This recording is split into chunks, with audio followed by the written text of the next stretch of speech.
क्या आपने कभी यह सुना है कि शुक्रवार के दिन माता लक्ष्मी की यह पावन कथा सुनने मात्र से जीवन के सारे दुख, दरिद्रता और आर्थिक बाधाएं स्वयं मिटने लगती हैं? प्रिय दर्शक बंधु, आज का यह शुक्रवार कोई साधारण दिन नहीं है। यह वह शुभ घड़ी है जब स्वयं महालक्ष्मी अपने भक्तों के जीवन के अंधकार को चीरते हुए समृद्धि और सौभाग्य का एक नया द्वार खोल देती है। शास्त्रों में लिखा है कि जो भी व्यक्ति शुक्रवार के दिन माता लक्ष्मी की कथा को श्रद्धा से सुनता है, उसके जीवन में जमा हुआ अभाव, दरिद्रता, बाधाएं और मानसिक बोझ धीरे धीरे पिघलने लगते हैं। जैसे सुबह की पहली किरण अंधकार को हर लेती है, वैसे ही लक्ष्मी कथा जीवन में आर्थिक और मानसिक दुखों की रात्रि को समाप्त कर देती है। दर्शक बंधु, एक क्षण अपने जीवन को याद कीजिए। कितनी परेशानियां, कभी धन आता है पर टिकता नहीं, कभी घर में क्लेश, कभी तनाव, कभी कार्य पूरा होने से पहले ही बिगड़ जाता है और मन इतना बोझिल हो जाता है कि जीवन मानो ठहर सा जाता है।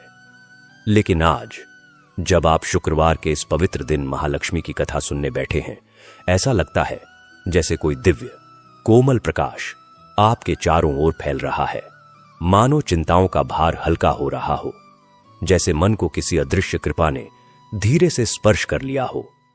माता लक्ष्मी केवल धन की देवी नहीं है, वे सौभाग्य हैं, समृद्धि है, शांति है और वह शक्ति है जो जीवन में रुकावटों को दूर कर नए अवसरों का मार्ग खोल देती है। वे घर घर में प्रकाश भरने वाली, हृदय में आशा जगाने वाली और भाग्य को ऊंचा उठाने वाली दिव्य शक्ति है। और यही कारण है कि आज की यह शुक्रवार की कथा केवल कहानी नहीं, आपके जीवन की नई शुरुआत बन सकती है।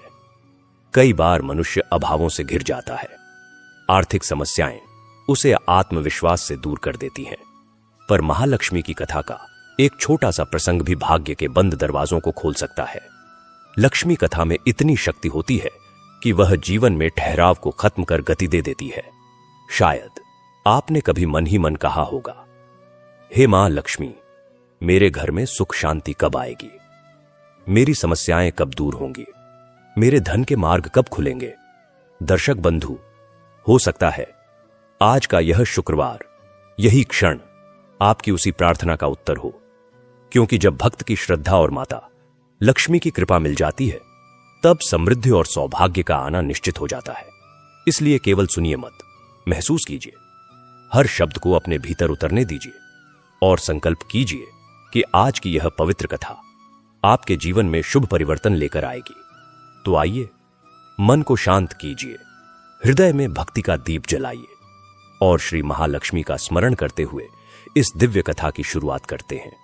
लेकिन आगे बढ़ने से पहले एक अत्यंत आवश्यक बात, शुक्रवार की पवित्रता केवल पुण्य ही नहीं देती, बल्कि यह हमारा धर्म और कर्तव्य भी बन जाता है कि लक्ष्मी माता की कथा को पूरी श्रद्धा से सुना जाए। शास्त्रों में कहा गया है, जो पवित्र कथा को अधूरा छोड़ देता है, वह केवल ज्ञान से वंचित ही नहीं होता, बल्कि दिव्य संदेश का अनादर भी करता है।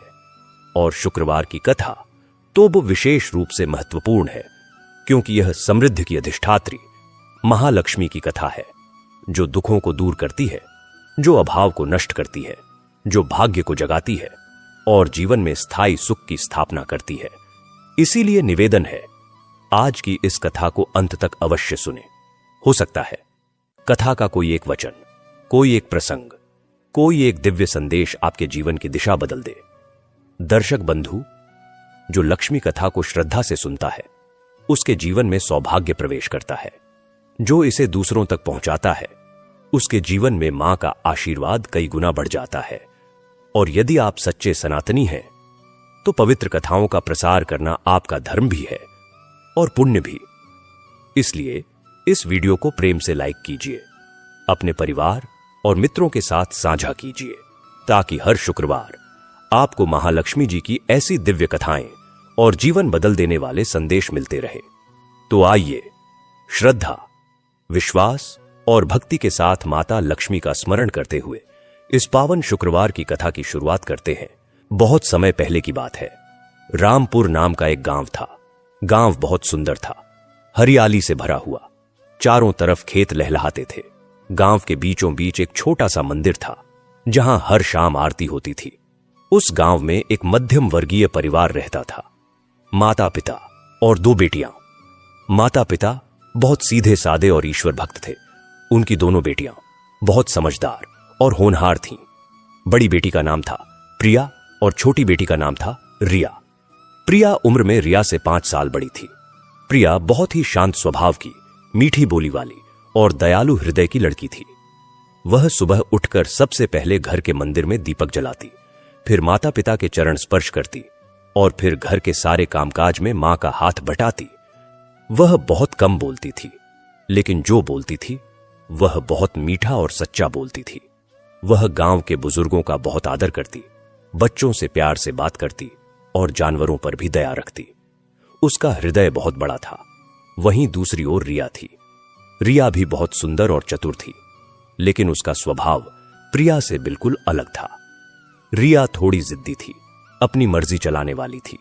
उसे नए कपड़े, नए गहने, अच्छा खाना, अच्छा रहन सहन बहुत पसंद था। वह हमेशा शहर के लड़कियों की तरह रहना चाहती थी। वह प्रिया से प्यार तो करती थी, लेकिन उस प्यार में थोड़ी सी ईर्ष्या भी छिपी रहती थी। वह सोचती थी कि प्रिया सबकी प्यारी क्यों बन जाती है। माता पिता प्रिया की तारीफ ही क्यों करते रहते हैं, यह बात उसे अंदर ही अंदर कचोटती रहती थी। प्रिया अपनी छोटी बहन रिया से बहुत प्यार करती थी। वह उसके लिए अपनी पसंद की चीजें त्याग देती। अगर मां दोनों के लिए मिठाई लाती तो प्रिया अपना हिस्सा छुपाकर रिया को दे देती। अगर कपड़े सिलवाए जाते तो प्रिया रिया को पहले अच्छे कपड़े चुनने देती। वह रिया की हर जिद पूरी करने की कोशिश करती। रिया को कभी कुछ कम न पड़े, इसका वह हमेशा ध्यान रखती। लेकिन रिया इस प्यार की कद्र नहीं करती थी। वह इसे प्रिया की कमजोरी समझती थी।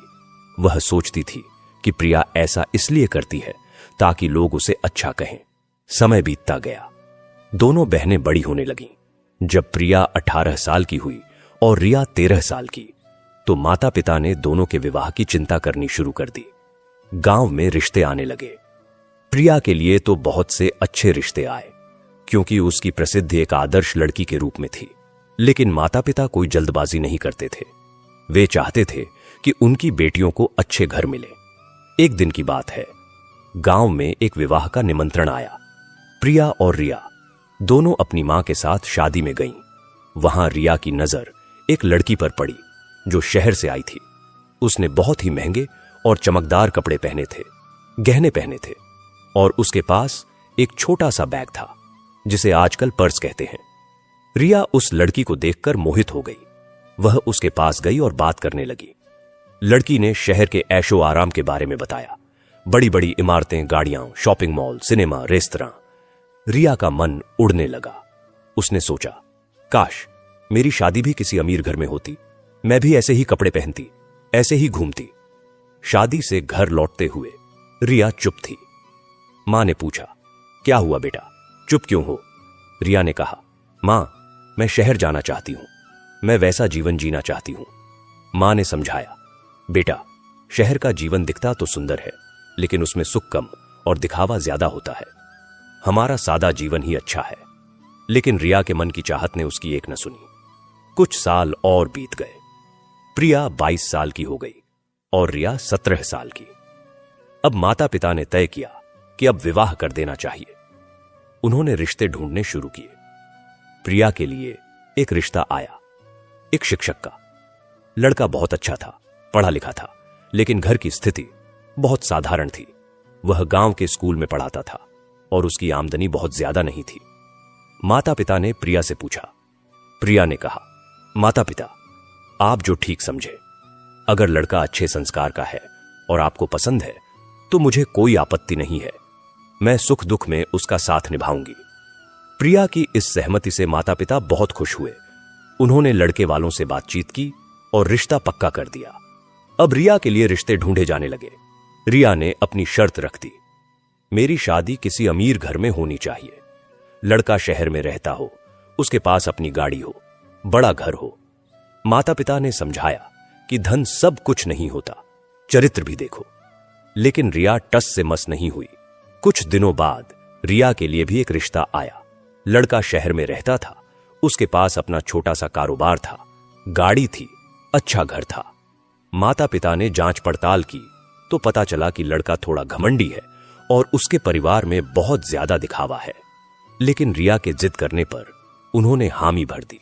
उन्होंने सोचा शादी के बाद सब ठीक हो जाएगा। दोनों बहनों की शादी का दिन तय हुआ। प्रिया की शादी पहले हुई और रिया की शादी 1 महीने बाद। प्रिया की शादी बहुत सादगी से हुई। बहुत कम लोग आए, सादा भोजन हुआ, सादे कपड़े पहने गए। लेकिन प्रिया के चेहरे पर एक अलग ही चमक थी। वह खुश थी। उसे पता था कि उसने एक अच्छे इंसान का साथ चुना है। वहीं रिया की शादी में बहुत धूमधाम थी। बैंड बाजा था, महंगे कपड़े थे, महंगा भोजन था, सैकड़ों लोग आए थे। रिया बहुत खुश दिख रही थी, लेकिन उसकी आंखों में एक चमक नहीं थी। वह सिर्फ दिखावे में खुश थी, अंदर से नहीं। शादी के बाद दोनों बहनें अपने अपने घर चली गईं। प्रिया का घर गांव में ही था, एक छोटा सा घर, 2 कमरे, एक छोटा सा आंगन। उसका पति विनय बहुत अच्छा इंसान था। वह प्रिया का बहुत ध्यान रखता, उससे प्यार से बात करता। दोनों मिलकर घर चलाते। विनय स्कूल से आता, प्रिया घर का काम करती। शाम को दोनों बैठकर बातें करते, भविष्य के सपने देखते। पैसे कम थे, लेकिन प्यार बहुत था। प्रिया हर रोज सुबह उठकर घर के छोटे से मंदिर में दीपक जलाती, लक्ष्मी जी और नारायण की पूजा करती। वह मानती थी कि सुख दुख ईश्वर की इच्छा से ही आता है, इसलिए हमेशा प्रसन्न रहना चाहिए। रिया शहर चली गई। उसका घर बहुत बड़ा था, 3 मंजिला घर, बड़ी कार, नौकर चाकर, लेकिन घर का माहौल बहुत ठंडा था। रिया का पति राजेश दिन भर कारोबार में व्यस्त रहता और शाम को दोस्तों के साथ बैठकर शराब पीता। वह रिया से ज्यादा बात नहीं करता था। ससुराल वाले भी बहुत दिखावे में रहते थे। हर वक्त नए कपड़े, नए गहने, पार्टियां, सैर सपाटा, लेकिन घर में प्यार नहीं था, आपसी बातचीत नहीं थी। रिया के पास सब कुछ था, लेकिन वह खुश नहीं थी। वह अकेलापन महसूस करती। उसे प्रिया की याद आती, मां बाप की याद आती, लेकिन घमंड में वह कभी फोन नहीं करती थी। समय बीतता गया, 2 साल बीत गए। प्रिया के घर में एक बेटी हुई। उसका नाम उन्होंने आशा रखा। आशा के आने से घर में खुशियां और बढ़ गईं, लेकिन साथ ही खर्चे भी बढ़ गए। विनय की तनख्वाह बहुत कम थी। कभी कभी महीने के अंत तक पैसे नहीं बचते थे, लेकिन प्रिया कभी शिकायत नहीं करती। वह मेहनत से घर चलाती, छोटे मोटे सिलाई के काम लेकर कुछ पैसे कमा लेती। वह हर शाम लक्ष्मी जी के आगे दीपक जलाती और कहती, माता, आप जो देना चाहो वही स्वीकार है, बस हम सबको स्वस्थ रखना और हमारा प्यार बनाए रखना। वहीं दूसरी ओर रिया के घर में कोई संतान नहीं हुई।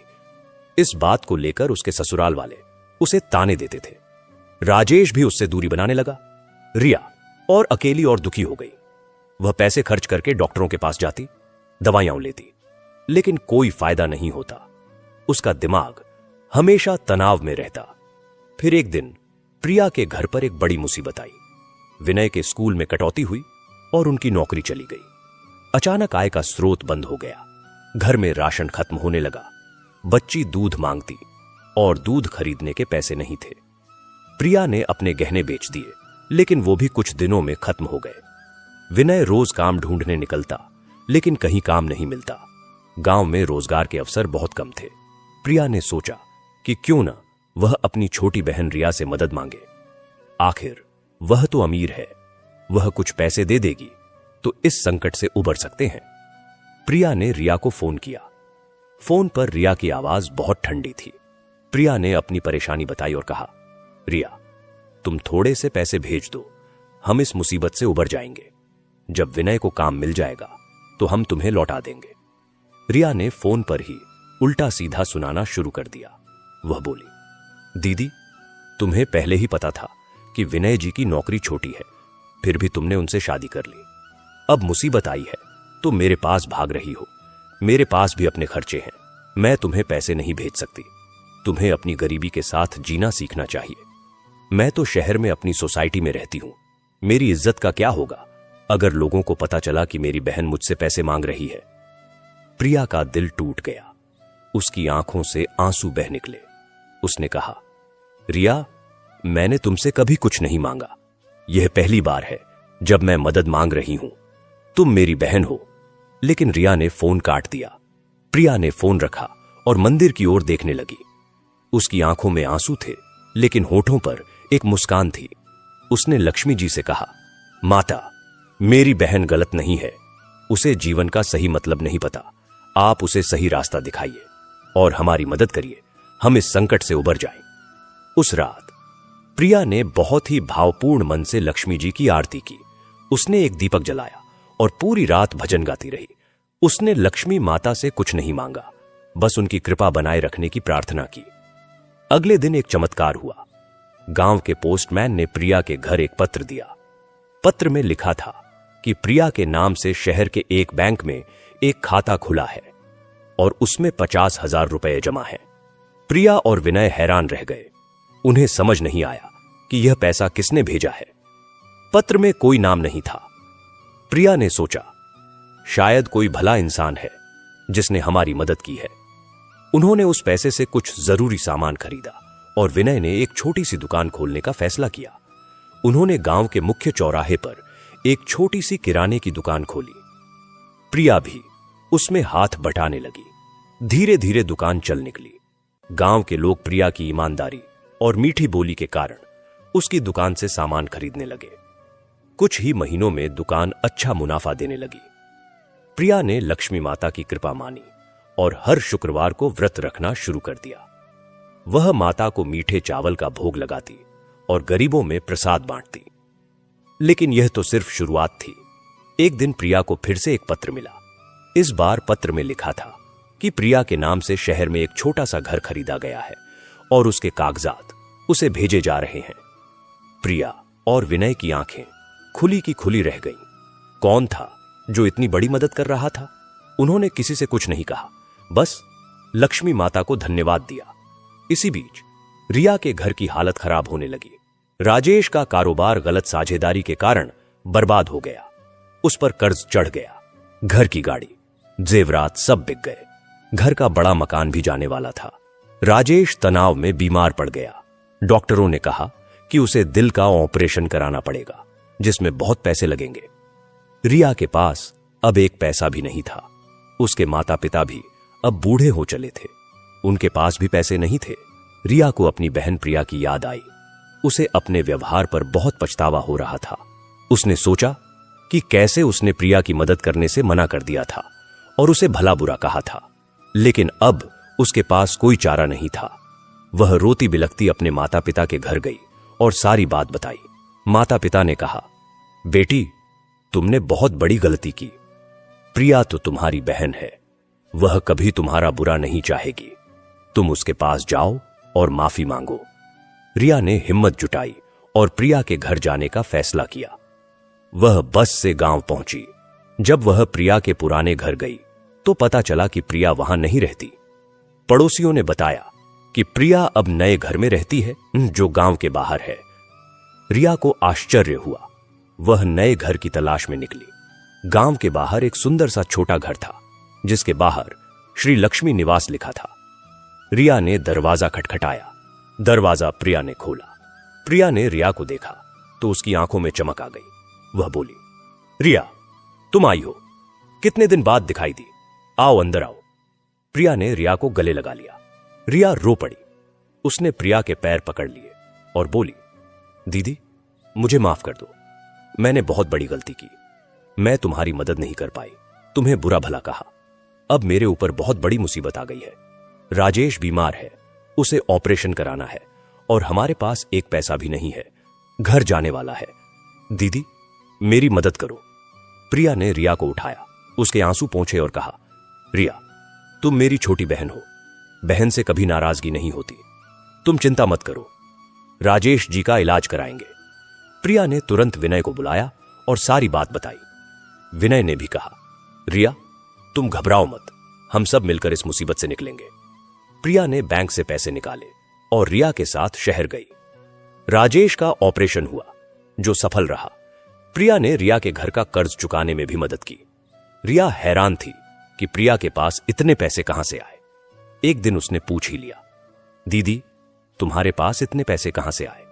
तुम्हारी दुकान से इतनी आमदनी नहीं होती। प्रिया ने मुस्कुराते हुए कहा, रिया, यह सब लक्ष्मी माता की कृपा है। फिर उसने रिया को वो सारे पत्र दिखाए जो उसे मिले थे। रिया ने पत्र पढ़े और उसकी आंखें भर आईं। उसने कहा, दीदी, लेकिन यह पैसा भेजने वाला कौन है?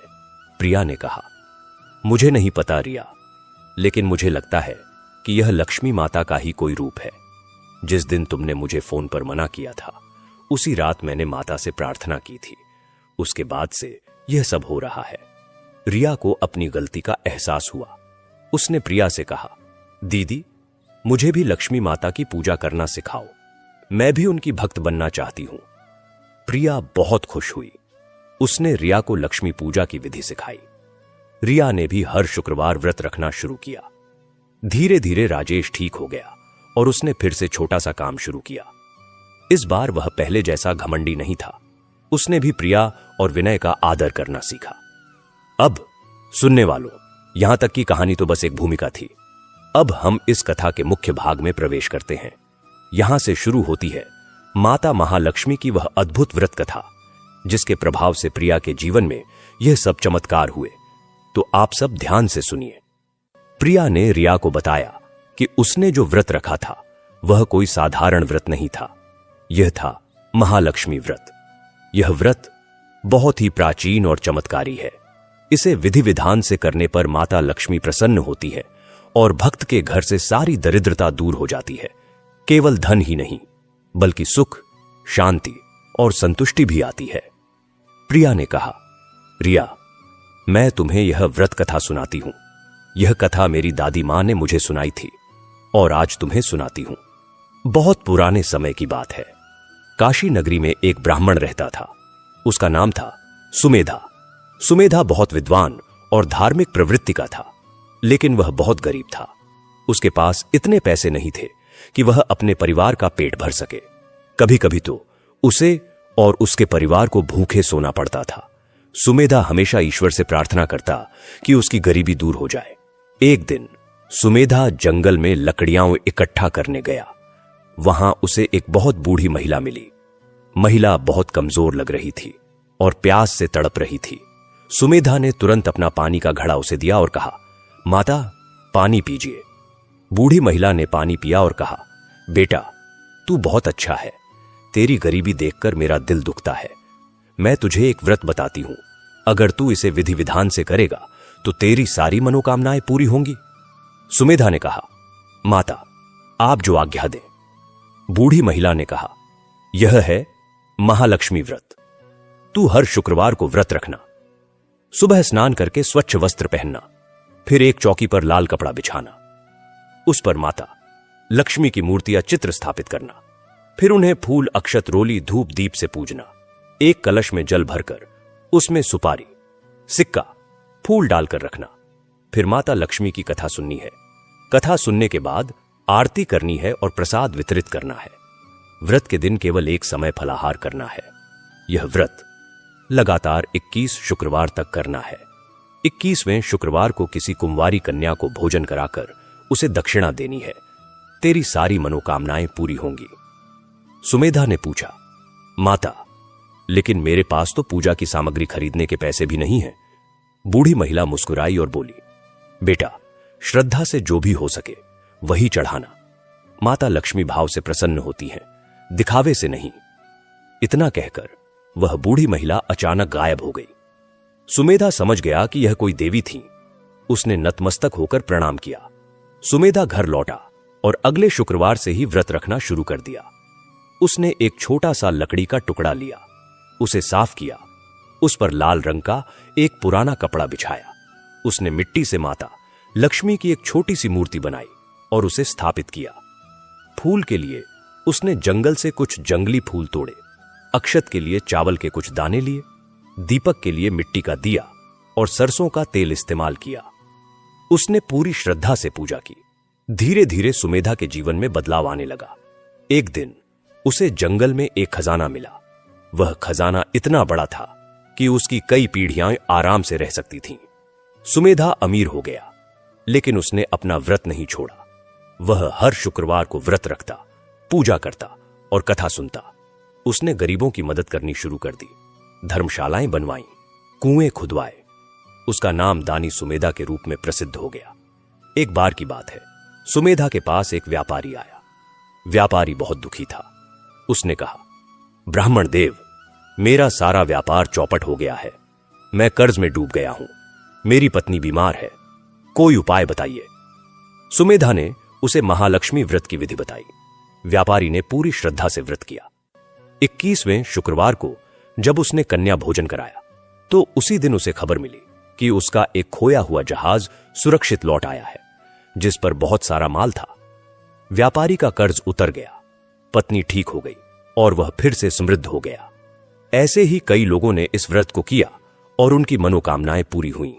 यह व्रत इतना प्रभावशाली है कि इससे केवल धन ही नहीं बल्कि स्वास्थ्य, संतान सुख, वैवाहिक सुख, मान सम्मान सब कुछ प्राप्त होता है।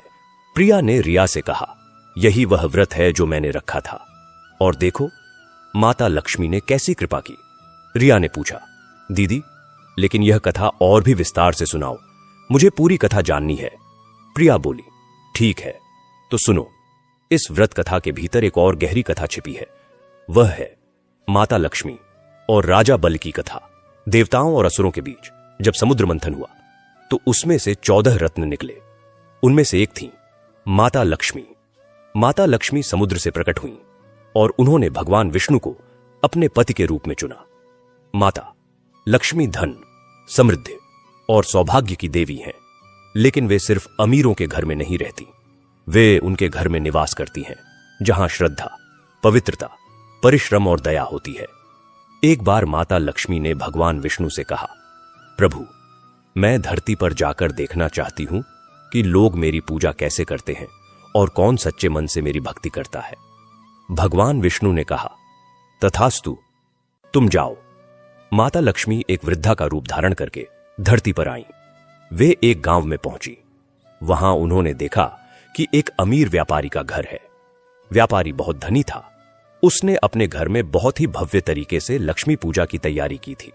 सोने चांदी के बर्तन, महंगे सुगंधित फूल, कीमती वस्त्र, स्वादिष्ट भोजन। लेकिन व्यापारी के मन में अहंकार था। वह सोच रहा था कि मैं इतना भव्य पूजन कर रहा हूं तो लक्ष्मी जी मुझ पर प्रसन्न होंगी और मेरी संपत्ति और बढ़ाएंगी। माता लक्ष्मी ने देखा कि व्यापारी ने गरीबों को दूर रखा है क्योंकि वे उसकी शोभा बिगाड़ते हैं। माता लक्ष्मी वहां से चली गईं। फिर वे एक मध्यम वर्गीय परिवार के घर गईं। वहां पूजा सादगी से हो रही थी, लेकिन परिवार के सदस्यों के चेहरे पर प्रसन्नता थी। वे मिलजुल कर पूजा कर रहे थे, गरीबों को प्रसाद बांट रहे थे। माता लक्ष्मी प्रसन्न हुईं और उन्होंने उस घर पर कृपा की। लेकिन इसके बाद माता लक्ष्मी एक बहुत ही गरीब ब्राह्मण के घर गईं। ब्राह्मण के पास पूजा के लिए कुछ भी नहीं था। उसने सिर्फ एक मिट्टी का दिया जलाया था और पानी का एक लोटा चढ़ाया था। वह आंसू भरी आंखों से बोल रहा था, माता, मेरे पास आपको चढ़ाने के लिए कुछ नहीं है, लेकिन मेरा हृदय श्रद्धा से भरा है। आपकी कृपा से मेरे घर में सुख शांति बनी रहे, मेरा परिवार स्वस्थ रहे। माता लक्ष्मी बहुत प्रसन्न हुई। उन्होंने उस गरीब ब्राह्मण के घर में प्रवेश किया और कहा, तुम्हारी श्रद्धा ने मुझे बांध लिया है। तुम्हारा घर अब मेरा घर है। और कुछ ही समय में उस ब्राह्मण के जीवन में समृद्धि आ गई। प्रिया ने रिया से कहा, देखा रिया, माता लक्ष्मी भाव के भूखे हैं, भंडार के नहीं। तुमने मुझे देखा, मेरे पास कुछ नहीं था, लेकिन मेरा हृदय श्रद्धा से भरा था, इसलिए माता ने मेरी पुकार सुनी। रिया रोने लगी। उसने कहा, दीदी, मैंने तो सिर्फ दिखावा किया। मैंने महंगे कपड़े पहने, महंगे गहने पहने, महंगे भोजन बनाए, लेकिन मेरे मन में श्रद्धा नहीं थी। मैंने पूजा सिर्फ इसलिए की ताकि लोग कहें कि रिया कितनी धार्मिक है। माता लक्ष्मी मेरे घर से चली गई। प्रिया ने रिया को समझाया, लेकिन अब तुम्हारे मन में अहंकार नहीं है, पश्चाताप है। माता लक्ष्मी दयालु हैं, वे तुम्हें माफ कर देंगी। तुम भी अब सच्चे मन से उनकी पूजा करो। रिया ने ऐसा ही किया। उसने और राजेश ने मिलकर महालक्ष्मी व्रत किया। धीरे धीरे उनकी स्थिति सुधरने लगी। राजेश ने एक छोटा सा व्यवसाय शुरू किया जो अच्छा चल निकला। रिया ने गरीबों की मदद करनी शुरू कर दी। अब उसके घर में भी सुख शांति आ गई। कुछ साल बीत गए। प्रिया और रिया दोनों के परिवार खुशहाल थे। एक दिन गांव में एक भयंकर बाढ़ आई।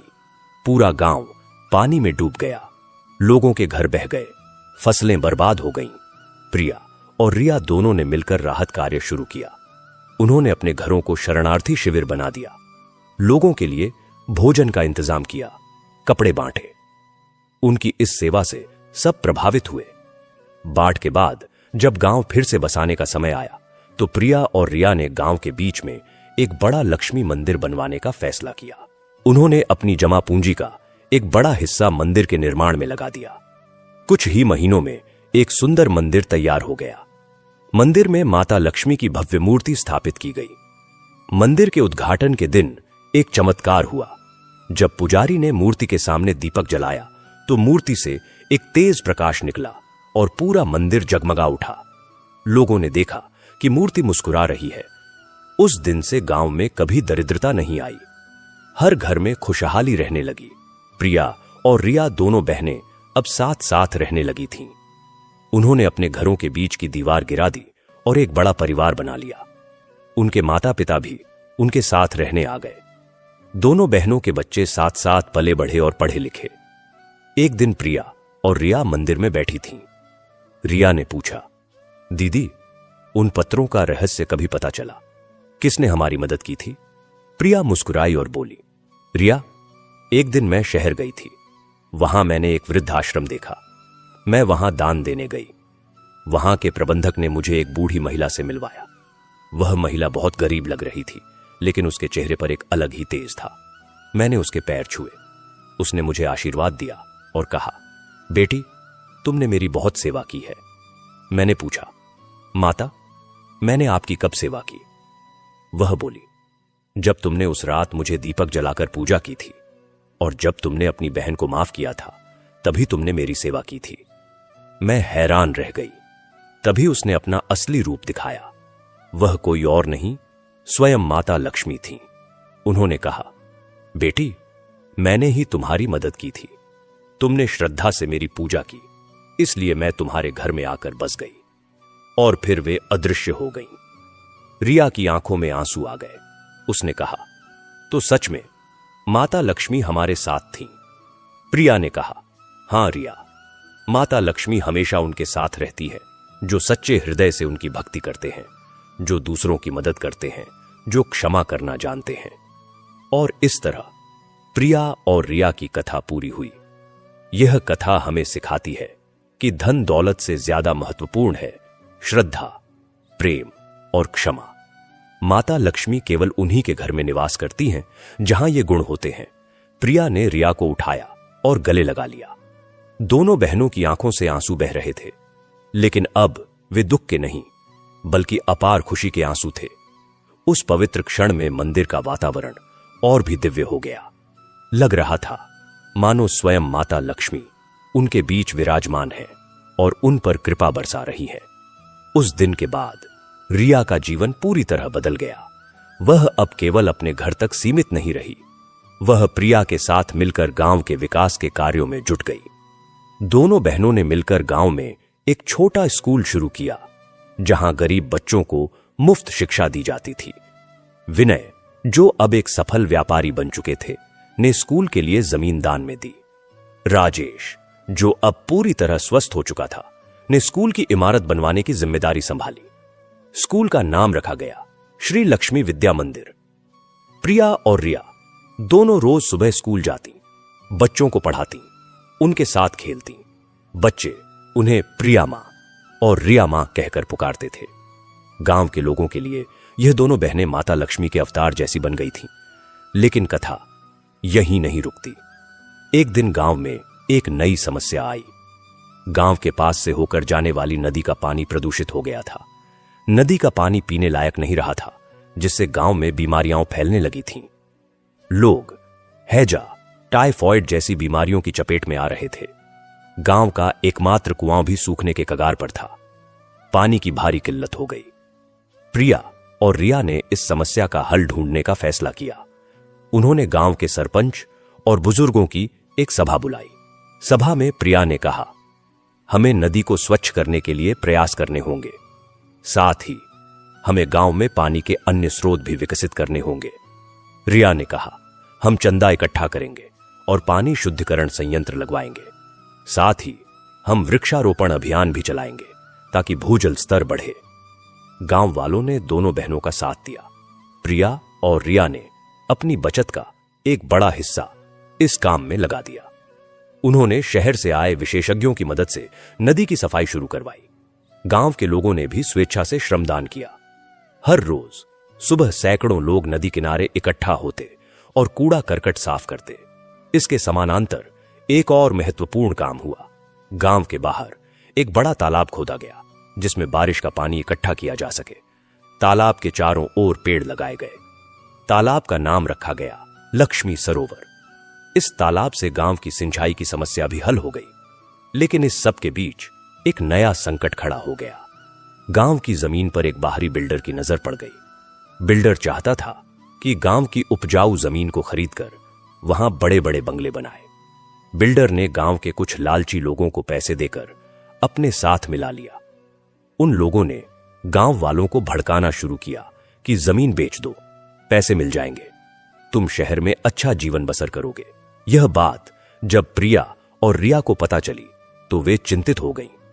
उन्होंने गांव वालों को समझाया, भाइयों और बहनों, यह जमीन हमारी पीढ़ियों से हमारी है, यह हमारी पहचान है।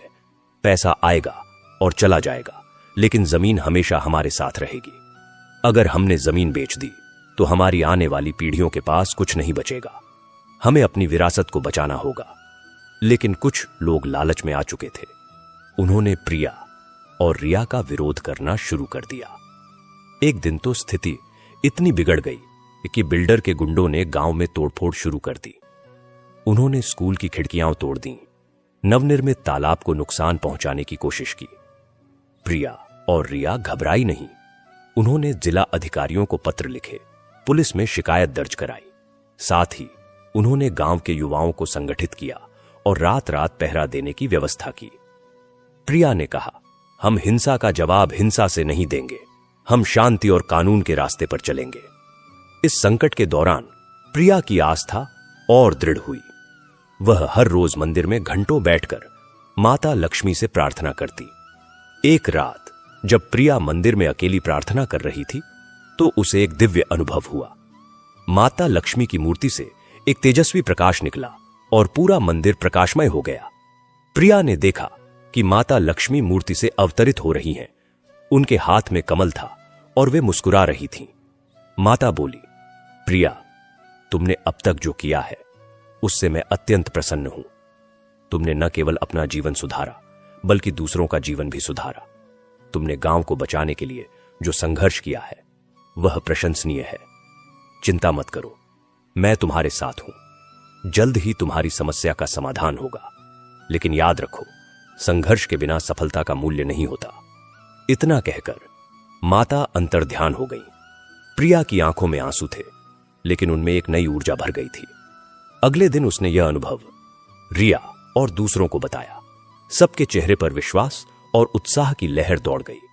कुछ दिनों बाद जिला कलेक्टर स्वयं गांव के निरीक्षण के लिए आए। प्रिया और रिया ने उन्हें पूरी स्थिति से अवगत कराया। कलेक्टर ने बिल्डर के खिलाफ कड़ी कार्रवाई की। बिल्डर की जमीन खरीद की अनुमति रद्द कर दी गई और उस पर कानूनी कार्रवाई शुरू की गई। गांव की जमीन को संरक्षित क्षेत्र घोषित कर दिया गया ताकि भविष्य में कोई उसे हड़प न सके। यह जीत गांव वालों के लिए एक बड़ी उपलब्धि थी। प्रिया और रिया के प्रयासों की सभी ने सराहना की। गांव वाले अब पूरी तरह से दोनों बहनों के पीछे एकजुट हो गए। इस जीत के बाद गांव के विकास के कार्य और तेज हो गए। अब प्रिया और रिया ने महिला सशक्तिकरण पर ध्यान देना शुरू किया। उन्होंने गांव की महिलाओं के लिए एक सहकारी समिति बनाई, जहां महिलाएं सिलाई, कढ़ाई, बुनाई, अचार बनाने जैसे काम सीख सकती थीं और अपने उत्पाद बेचकर पैसे कमा सकती थीं। इस समिति का नाम रखा गया लक्ष्मी स्वयं सहायता समूह। रिया, जो पहले केवल अपने बारे में सोचती थी, अब पूरे गांव के बारे में सोचती थी। वह महिलाओं को प्रोत्साहित करती, बहनों, हमें किसी पर निर्भर नहीं रहना है। हम अपने हाथों से कमा सकते हैं, अपने पैरों पर खड़े हो सकते हैं।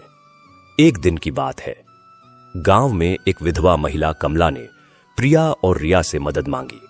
कमला के पास अपना कोई घर नहीं था। वह एक झोपड़ी में रहती थी और मजदूरी करके अपने 2 बच्चों का पेट पालती थी। बारिश के दिनों में उसकी झोपड़ी टपकती थी और सर्दियों में ठंड से बच्चे कांपते थे। प्रिया और रिया ने तुरंत फैसला किया कि कमला के लिए एक छोटा सा घर बनवाया जाए। उन्होंने गांव वालों से श्रमदान का आह्वान किया। अगले ही दिन दर्जनों लोग कमला की जमीन पर इकट्ठा हुए। कुछ लोग ईंट गाड़ा लाए, कुछ लकड़ी लाए, कुछ अपने औजार लाए। सामूहिक प्रयास से मात्र 10 दिनों में 1-2 कमरों का पक्का मकान तैयार हो गया। घर बनकर तैयार हुआ तो कमला की खुशी का ठिकाना न रहा। उसने प्रिया और रिया के पैर पकड़ लिए और रो रो कर कहा, तुम दोनों मेरी लक्ष्मी मां हो। तुमने मेरे और मेरे बच्चों के जीवन में रोशनी ला दी। प्रिया ने कमला को उठाया और कहा, कमला बहन, हम सब एक परिवार हैं। एक की पीड़ा सबकी पीड़ा है। तुम चिंता मत करो, अब तुम अकेली नहीं हो। हम सब तुम्हारे साथ हैं। यह देखकर गांव के अन्य लोग भी प्रेरित हुए। उन्होंने भी गरीब और जरूरतमंद परिवारों की मदद करनी शुरू कर दी। गांव में एक नई चेतना जागृत हुई। लोग अब केवल अपने बारे में नहीं बल्कि पूरे समाज के बारे में सोचने लगे। इसी बीच प्रिया और विनय के बेटे आशीष और रिया, राजेश की बेटी अनन्या बड़े हो रहे थे। दोनों बच्चों ने अपनी माताओं से सेवा और दया का पाठ सीखा था। आशीष ने इंजीनियरिंग की पढ़ाई पूरी की और अनन्या ने डॉक्टर बनने का फैसला किया।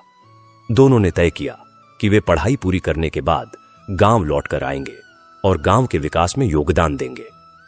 आशीष ने कहा, मां, मैं गांव में सौर ऊर्जा संयंत्र लगवाना चाहता हूं ताकि गांव को बिजली की कमी न झेलनी पड़े।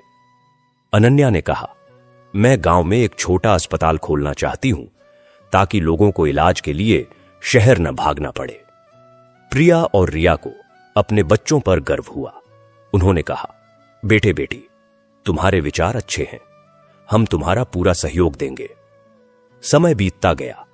आशीष ने अपनी कंपनी की नौकरी छोड़ दी और गांव लौट आया।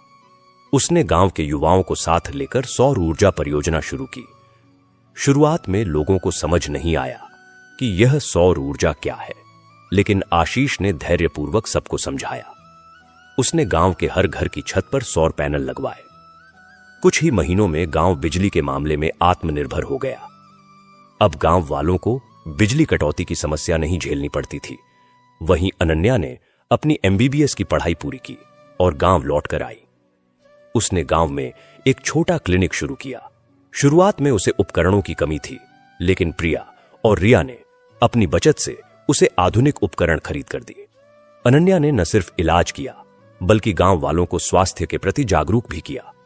उसने गर्भवती महिलाओं, बच्चों और बुजुर्गों के लिए विशेष जांच शिविर लगाए।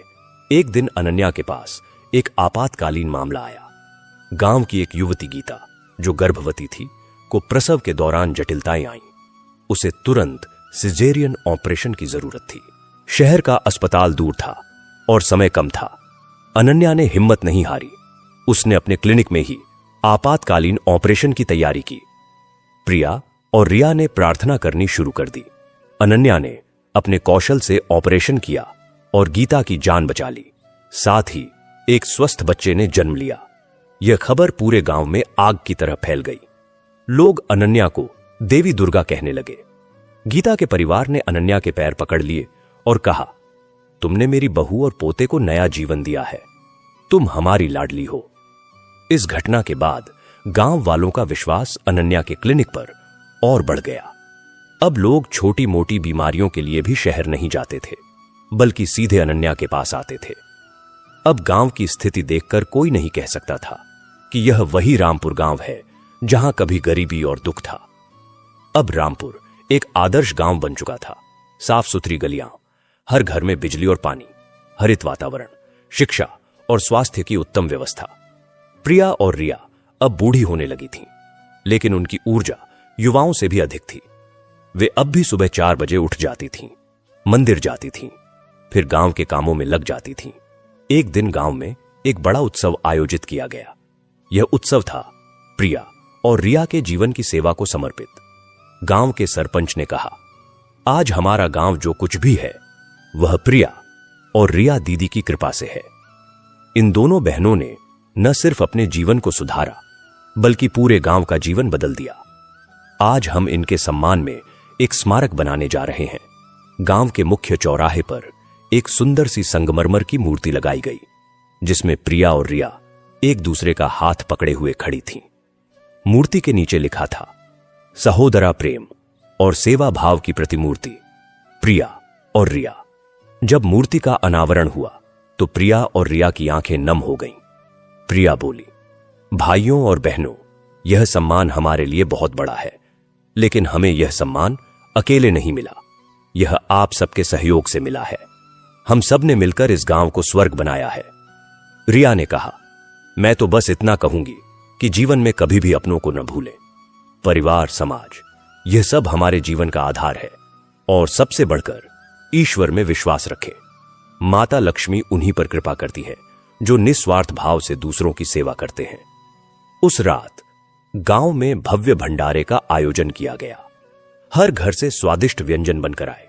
सारा गांव एक साथ बैठकर भोजन कर रहा था। यह दृश्य इतना मार्मिक था कि देखने वालों की आंखें भर आती थीं। लेकिन मित्रों, कहानी अभी भी पूरी नहीं हुई है, क्योंकि जीवन एक नदी की तरह है जो लगातार बहती रहती है। अब प्रिया और रिया की अगली पीढ़ी की कहानी शुरू होती है। आशीष और अनन्या अब पूरी तरह से गांव के विकास में जुटे हुए थे। एक दिन आशीष ने एक नई योजना बनाई। उसने सोचा कि क्यों न गांव को पर्यटन स्थल के रूप में विकसित किया जाए। गांव के पास एक छोटा सा जंगल था और एक पहाड़ी थी, जहां से बहुत सुंदर दृश्य दिखाई देते थे। आशीष ने इको टूरिज्म की योजना बनाई। उसने गांव के युवाओं को प्रशिक्षित किया। जंगल में ट्रैकिंग रूट बनाए गए, पहाड़ी पर व्यू पॉइंट बनाया गया। गांव के कुछ घरों को होम स्टे में बदला गया, जहां शहर से आए पर्यटक ठहर सकते थे और गांव के जीवन का अनुभव ले सकते थे।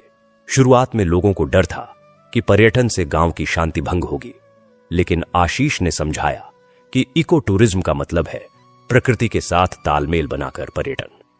नियम बनाए गए कि पर्यटक प्लास्टिक का उपयोग नहीं कर सकते, शोर नहीं कर सकते, प्रकृति को नुकसान नहीं पहुंचा सकते। धीरे धीरे पर्यटक आने लगे। शहर के लोग यहां की शांति और प्राकृतिक सुंदरता से आकर्षित हुए। इससे गांव के लोगों के लिए रोजगार के नए अवसर पैदा हुए। कुछ लोग गाइड बने, कुछ ने होम स्टे चलाना शुरू किया, कुछ ने स्थानीय हस्तशिल्प बेचना शुरू किया। गांव की अर्थव्यवस्था और मजबूत हुई। वहीं अनन्या ने अपने क्लिनिक को एक छोटे अस्पताल में विस्तारित किया। अब उसके पास 2 और डॉक्टर काम करते थे। अस्पताल में प्रसूति वार्ड, बाल रोग विभाग और आपातकालीन विभाग था। अनन्या ने गांव की महिलाओं को नर्स और स्वास्थ्य कार्यकर्ता के रूप में प्रशिक्षित किया। एक दिन अनन्या के जीवन में एक नया मोड़ आया। उसे पता चला कि गांव के पास के एक आदिवासी बस्ती में लोगों को स्वास्थ्य सुविधाओं की बहुत कमी है। वहां न तो अस्पताल है और न ही डॉक्टर। अनन्या ने तय किया कि वह हर हफ्ते 2 दिन वहां जाकर लोगों का इलाज करेगी। जब उसने यह बात प्रिया और रिया को बताई तो दोनों बहुत खुश हुईं। रिया ने कहा, बेटी, तू सच में सेवा की मूर्ति बन गई है। जाओ और लोगों की सेवा करो, हम तेरे साथ हैं। अनन्या ने आदिवासी बस्ती में जाना शुरू किया। शुरुआत में लोग उस पर भरोसा नहीं करते थे, लेकिन धीरे धीरे जब उसने उनका इलाज किया और उनकी बीमारियों को ठीक किया तो वे उस पर विश्वास करने लगे। अनन्या ने न सिर्फ इलाज किया, बल्कि उन्हें साफ सफाई, पोषण और टीकाकरण के बारे में भी जागरूक किया। एक बार आदिवासी बस्ती में हैजा फैल गया। कई लोग बीमार पड़ गए। अनन्या ने तुरंत कदम उठाए। उसने प्रिया और रिया से मदद मांगी। प्रिया और रिया ने तुरंत दवाइयां और अन्य सामग्री इकट्ठा की और अनन्या के साथ बस्ती में पहुंच गईं। तीनों ने दिन रात एक करके मरीजों की सेवा की। उन्होंने पानी को शुद्ध करने के उपाय किए, लोगों को साफ सफाई के तरीके बताए। 1 सप्ताह की कड़ी मेहनत के बाद बीमारी पर काबू पा लिया गया। आदिवासी लोगों ने प्रिया, रिया और अनन्या को अपनी जान बचाने वाली देवियाओं मान लिया।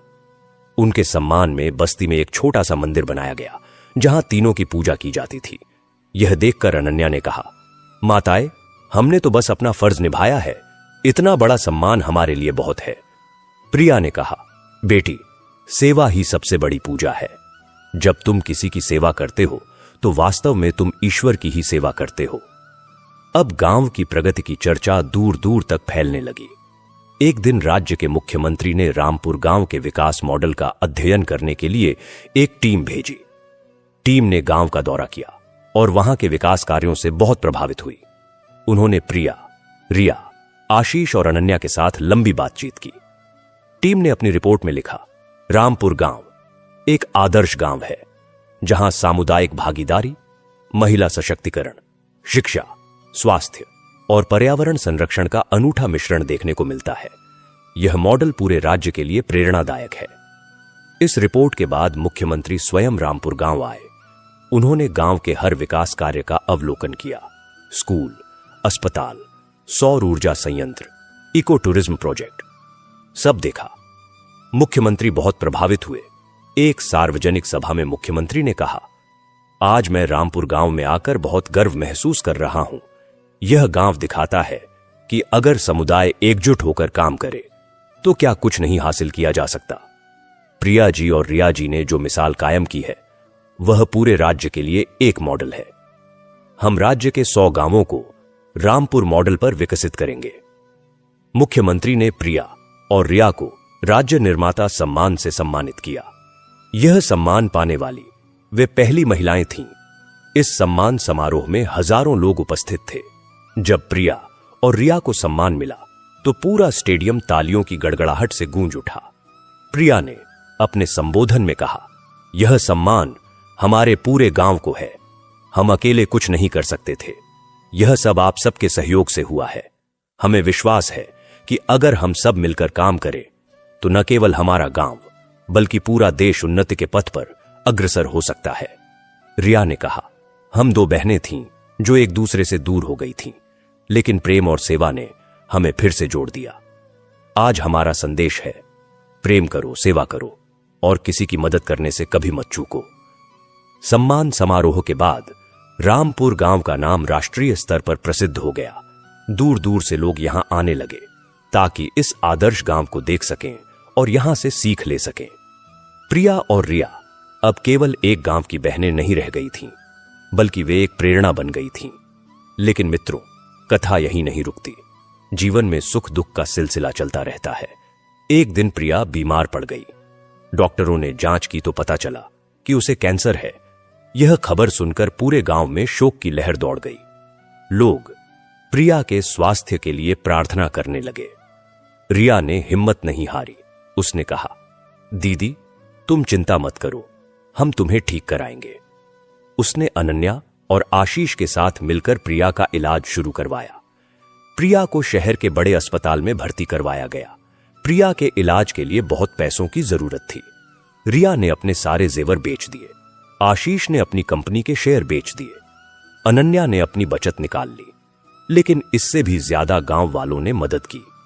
हर परिवार ने अपने सामर्थ्य के अनुसार पैसे दिए। किसी ने 10,000 दिए, किसी ने 5,000, किसी ने 2,000। कुछ गरीब परिवारों ने तो अपनी मुर्गियां, बकरियां तक बेचकर पैसे जुटाए।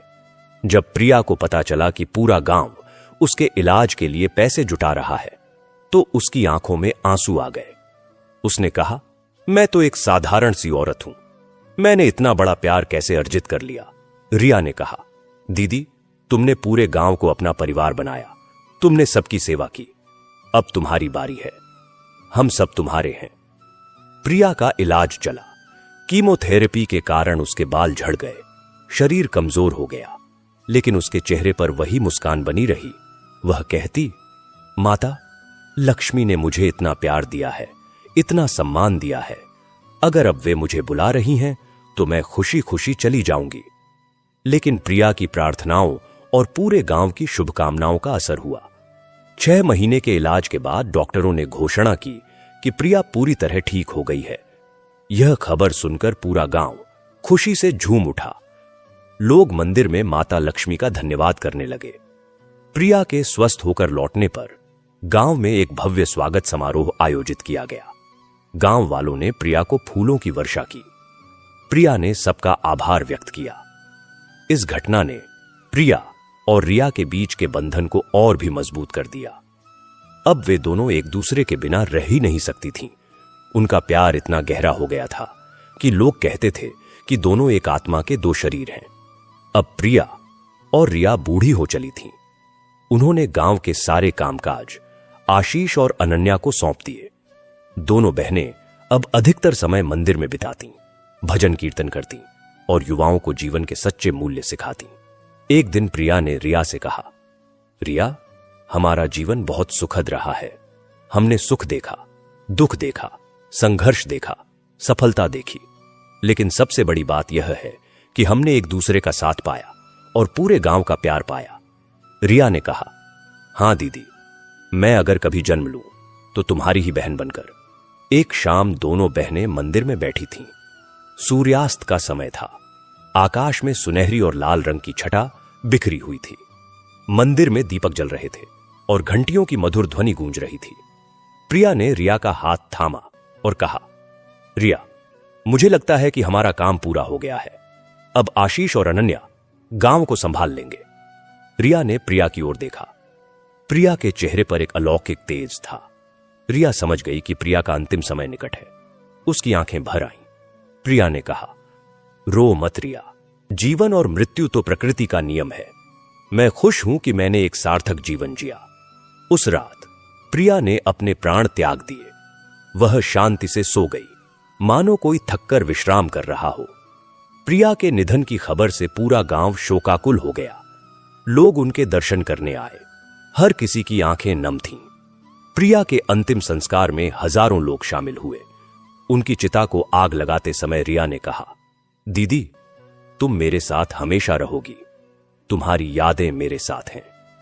प्रिया के जाने के बाद रिया अकेली रह गई, लेकिन उसने हिम्मत नहीं हारी। उसने प्रिया के काम को आगे बढ़ाने का फैसला किया। वह रोज मंदिर जाती, गांव के कामों में हिस्सा लेती, लेकिन वह प्रिया की याद में अक्सर रो पड़ती थी। 1 साल बाद रिया भी बीमार पड़ गई। डॉक्टरों ने कहा कि उसकी उम्र अब बहुत हो चुकी है। रिया ने आशीष और अनन्या को अपने पास बुलाया और कहा, बच्चों, मैं अब दीदी के पास जा रही हूं। तुम लोग इस गांव को संभालना, प्रिया की यादों को जीवित रखना। अनन्या रो पड़ी। रिया ने उसका सिर सहलाया और कहा, रो मत बेटी, मृत्यु जीवन का अंत नहीं है, बल्कि एक नई शुरुआत है। मैं दीदी से मिलने जा रही हूं। हम दोनों फिर से एक हो जाएंगे। उसी रात रिया ने भी अपने प्राण प्रिया और रिया के जाने के बाद आशीष और अनन्या ने गांव की बागडोर संभाली। उन्होंने न सिर्फ गांव को विकसित किया, बल्कि आसपास के कई गांवों का भी विकास किया। उन्होंने प्रिया और रिया के नाम से एक ट्रस्ट बनाया, जो गरीबों की शिक्षा और स्वास्थ्य के लिए काम करता था। आज रामपुर गांव एक आदर्श गांव के रूप में विख्यात है। यहां के लोग आपस में प्रेम और सद्भाव से रहते हैं। गरीबी लगभग समाप्त हो चुकी है। शिक्षा और स्वास्थ्य की उत्तम व्यवस्था है। पर्यावरण संरक्षण को प्राथमिकता दी जाती है। गांव के मंदिर में आज भी हर शुक्रवार को भव्य लक्ष्मी पूजा होती है। लोग प्रिया और रिया की कथा सुनते हैं और उनसे प्रेरणा लेते हैं। मंदिर में दोनों बहनों की एक संयुक्त मूर्ति स्थापित की गई है, जिसे लोग सहोदरा देवी के नाम से पूजते हैं। एक दिन की बात है, गांव में एक नई लड़की आई। उसका नाम था प्रियंका। वह शहर से आई थी और उसने प्रिया और रिया की कथा सुनी थी। प्रियंका ने आशीष से कहा, मैं यहां रहकर सेवा करना चाहती हूं। मुझे प्रिया और रिया दीदी की कथा ने बहुत प्रभावित किया है। आशीष ने प्रियंका का स्वागत किया। प्रियंका ने गांव के बच्चों को पढ़ाना शुरू किया। वह रिया की तरह ही पहले थोड़ी घमंडी थी, लेकिन गांव के सादगी भरे जीवन ने उसे बदल दिया। कुछ समय बाद प्रियंका ने गांव के एक युवक से विवाह कर लिया और यहीं की होकर रह गई। इस तरह प्रिया और रिया की विरासत आगे बढ़ती गई। उनकी कथा लोगों के लिए एक जीवन दर्शन बन गई। लोग कहते थे कि प्रिया और रिया वास्तव में माता लक्ष्मी के अवतार थीं, जो मानव रूप में आकर लोगों को सही रास्ता दिखाने आई थीं। प्रिया और रिया की मृत्यु के बाद का समय था। पूरा गांव एक तरह से शोक में डूबा हुआ था, मानो उसकी 2 आत्माएं, 2 स्तंभ ही टूट गए हों। लेकिन जैसे ही समय बीता, लोगों ने महसूस किया कि प्रिया और रिया की आत्माएं इस गांव से कभी गई ही नहीं हैं। वे हर पेड़ की पत्तियों की सरसराहट में, हर बच्चे की हंसी में, मंदिर की घंटियों की ध्वनि में और हर सुबह उगते सूरज की किरणों में बसी हुई है। उनकी विरासत ने गांव को एक जीवित, सांस लेती हुई शिक्षा में बदल दिया था। आशीष और अनन्या अब पूरी तरह परिपक्व हो चुके थे। उन्होंने न केवल गांव का दायित्व संभाला, बल्कि प्रिया और रिया के सपनों को और भी विस्तृत किया। उन्होंने प्रिया रिया सेवा ट्रस्ट की स्थापना की, जिसका उद्देश्य न केवल रामपुर बल्कि आसपास के 10 गांवों का समग्र विकास करना था। इस ट्रस्ट के माध्यम से शिक्षा, स्वास्थ्य, कृषि, महिला सशक्तिकरण और पर्यावरण संरक्षण के कार्यक्रम चलाए जाने लगे। एक दिन आशीष के मन में एक नया विचार आया। उसने देखा कि गांव की युवा पीढ़ी शिक्षा पूरी करने के बाद रोजगार की तलाश में शहरों की ओर पलायन कर रही है। उसने सोचा कि क्यों न गांव में ही ऐसे उद्योग स्थापित किए जाए जो न केवल युवाओं को रोजगार दें, बल्कि गांव के कच्चे माल का उपयोग करके उत्पाद बनाए। उसने रामपुर रूरल इनोवेशन सेंटर की स्थापना की। इस केंद्र में स्थानीय युवाओं को प्रशिक्षण दिया जाने लगा। कुछ युवाओं ने ऑर्गेनिक खेती शुरू की, कुछ ने फलों के प्रसंस्करण, जैम, जेली, अचार का काम शुरू किया, कुछ ने हस्तशिल्प और हैंडलूम टेक्सटाइल का काम शुरू किया। आशीष ने इन उत्पादों को बेचने के लिए एक ऑनलाइन प्लेटफॉर्म भी बनाया, जिसका नाम रखा प्रिया रिया ग्रामोदय। इस पहल ने गांव की अर्थव्यवस्था में क्रांति ला दी। अब युवाओं को शहर जाने की जरूरत नहीं थी। वे गांव में रहकर ही अच्छी आय अर्जित करने लगे। इससे न केवल गांव समृद्ध हुआ, बल्कि पारिवारिक बंधन भी मजबूत हुए, क्योंकि अब परिवार बिखरते नहीं थे। वहीं अनन्या ने अपने अस्पताल का विस्तार करके इसे प्रिया रिया आरोग्य धाम नाम दिया। अब यह एक 50 बिस्तरों वाला अस्पताल था, जिसमें एक छोटा लेकिन आधुनिक डायग्नोस्टिक सेंटर भी था। अनन्या ने गांव की कई लड़कियों को नर्सिंग और पैरामेडिकल कोर्स करवाए और उन्हें यहां नौकरी दी। उसने एक मोबाइल मेडिकल यूनिट भी शुरू की, जो आसपास के दुर्गम इलाकों और आदिवासी बस्तियों में जाकर मुफ्त इलाज और टीकाकरण करती थी। एक घटना ने अनन्या के जीवन को और भी गहरा बना दिया। एक बार मोबाइल मेडिकल यूनिट एक दूरस्थ पहाड़ी गांव में गई, जहां बारिश के कारण रास्ता बंद हो गया। यूनिट वहां फंस गई। अनन्या अपने स्टाफ के साथ वहीं थी।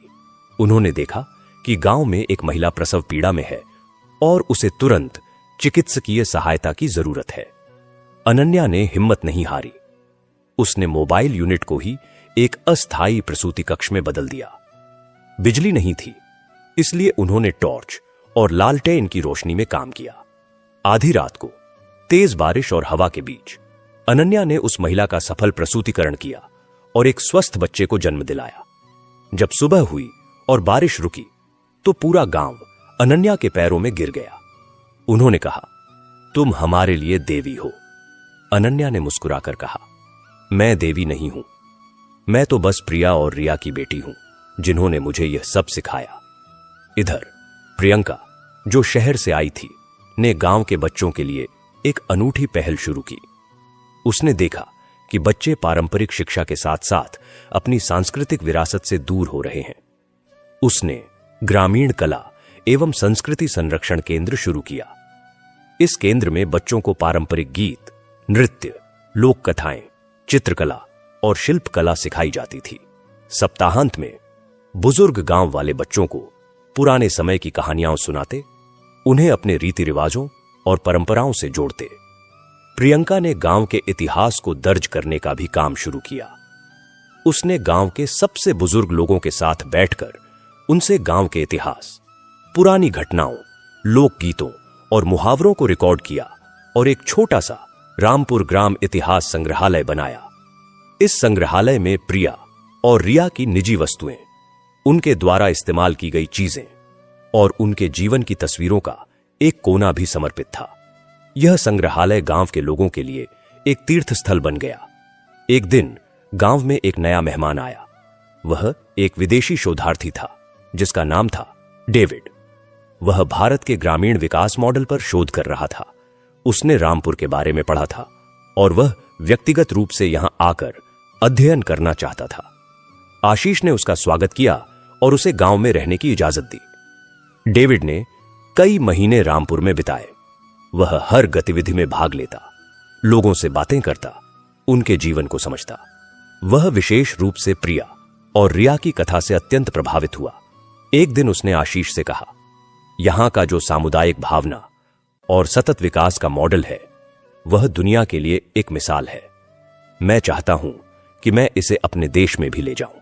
डेविड ने रामपुर पर एक विस्तृत शोध पत्र लिखा जो एक अंतर्राष्ट्रीय जर्नल में प्रकाशित हुआ। इस शोध पत्र ने रामपुर को वैश्विक पटल पर ला दिया। धीरे धीरे विदेशों से भी लोग यहां आने लगे, कुछ शोध के लिए, कुछ स्वयंसेवी कार्य के लिए, तो कुछ सिर्फ इस अनूठे गांव को देखने के लिए। इस अंतर्राष्ट्रीय मान्यता का एक रोचक परिणाम यह हुआ कि गांव में वर्ल्ड कल्चर एक्सचेंज प्रोग्राम शुरू हुआ। दुनिया भर के युवा यहां आकर कुछ समय बिताते, गांव के विकास कार्यों में हिस्सा लेते और साथ ही अपने देश की संस्कृति से गांव वालों को परिचित कराते। इससे गांव के बच्चों और युवाओं का दृष्टिकोण विस्तृत हुआ। वे अब दुनिया को एक वैश्विक गांव के रूप में देखने लगे। लेकिन जीवन सदा एक सा नहीं रहता। एक बार फिर गांव पर एक भीषण संकट आया। इस बार यह प्राकृतिक था। लगातार 3 दिनों की मूसलाधार बारिश ने गांव और आसपास के इलाकों को जलमग्न कर दिया। नदी उफान पर थी और उसने गांव के कई हिस्सों में बाढ़ ला दी। कई घर क्षतिग्रस्त हो गए, फसलें बर्बाद हो गईं और संचार के साधन ठप्प हो गए। यह परीक्षा का समय था। आशीष, अनन्या और प्रियंका ने तुरंत आपदा प्रबंधन शुरू किया। उन्होंने स्कूल और मंदिर को राहत शिविरों में बदल दिया। प्रिया रिया सेवा ट्रस्ट के फंड से तुरंत राहत सामग्री खरीदी गई। लेकिन सबसे बड़ी बात यह हुई कि गांव वाले, जिन्हें प्रिया और रिया ने एकजुट होना सिखाया था, अपने आप संगठित हो गए। युवा नावें लेकर फंसे हुए लोगों को बचाने निकल पड़े। महिलाओं ने रसोई संभाली और लगातार भोजन बनाया। बुजुर्गों ने बच्चों की देखभाल की। अनन्या ने अपने अस्पताल में आपातकालीन वार्ड खोला और लगातार मरीजों का इलाज किया। उसने बाढ़ग्रस्त इलाकों में जलजनित बीमारियों के प्रसार को रोकने के लिए विशेष अभियान चलाया। इसी दौरान एक हृदय विदारक घटना घटी। बाढ़ के पानी ने गांव के पुराने हिस्से में एक घर की दीवार गिरा दी, जिसके नीचे एक बुजुर्ग दंपत्ति और उनका पोता दब गया। खबर मिलते ही आशीष और कुछ युवा तुरंत मौके पर पहुंचे। पानी का बहाव तेज था और दीवार के मलबे को हटाना खतरनाक था। लेकिन आशीष ने हार नहीं मानी। उसने रस्सियों का सहारा लेकर खुद को बहते पानी में उतारा और धीरे धीरे मलबा हटाना शुरू किया। घंटों की कड़ी मेहनत के बाद वे तीनों को जीवित बचा लिए। यह खबर पूरे गांव में बिजली की तरह फैल गई। लोग आशीष को आधुनिक युग का भगीरथ कहने लगे। बाढ़ से उबरने के बाद पुनर्निर्माण का काम शुरू हुआ। इस बार गांव वालों ने नए सिरे से योजना बनाई। उन्होंने नदी के किनारे मजबूत बांध बनाए, घरों को ऊंचे चबूतरों पर बनाना शुरू किया और जल निकासी की बेहतर व्यवस्था की। इस आपदा ने गांव को और भी मजबूत बना दिया। इस पुनर्निर्माण के दौरान एक और चमत्कारी घटना घटी। जब नए मंदिर के लिए जमीन की खुदाई हो रही थी, तो मजदूरों को जमीन के अंदर से एक पुराना संदूक मिला।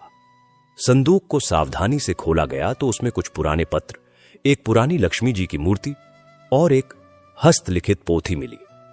पोथी को पढ़ने पर पता चला कि यह प्रिया की हस्तलिखित डायरी थी, जिसमें उसने अपने जीवन के संघर्ष, विचार और आध्यात्मिक अनुभव लिखे थे।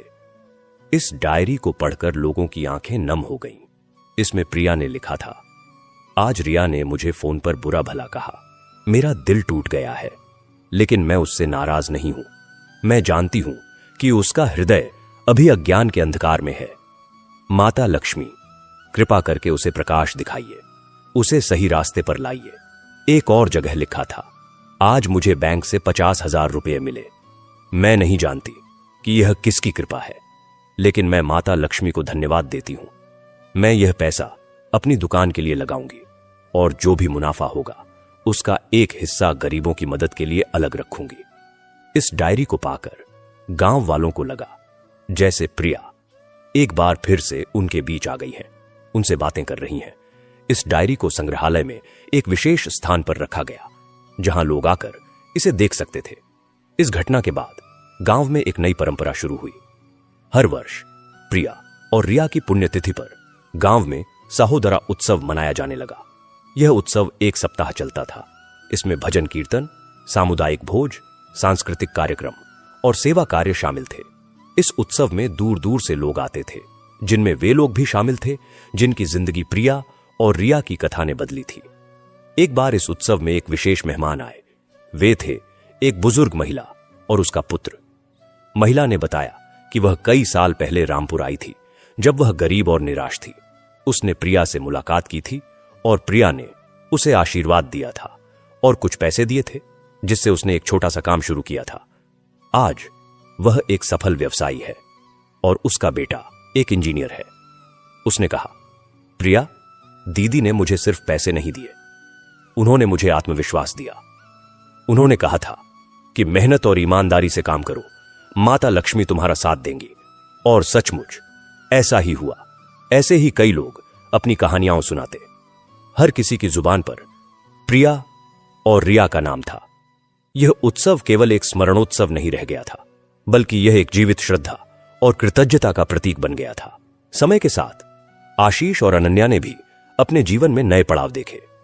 आशीष ने प्रियंका से विवाह किया और अनन्या ने एक डॉक्टर से, जो उसके अस्पताल में काम करता था। दोनों के अपने अपने परिवार हुए। आशीष का एक बेटा हुआ, जिसका नाम उसने प्रियांश रखा, और अनन्या की एक बेटी हुई, जिसका नाम उसने रियाश्री रखा। इन नामों में प्रिया और रिया का नाम जीवित था। प्रियांश और रियाश्री बचपन से ही प्रिया और रिया की कथाएं सुनकर बड़े हुए।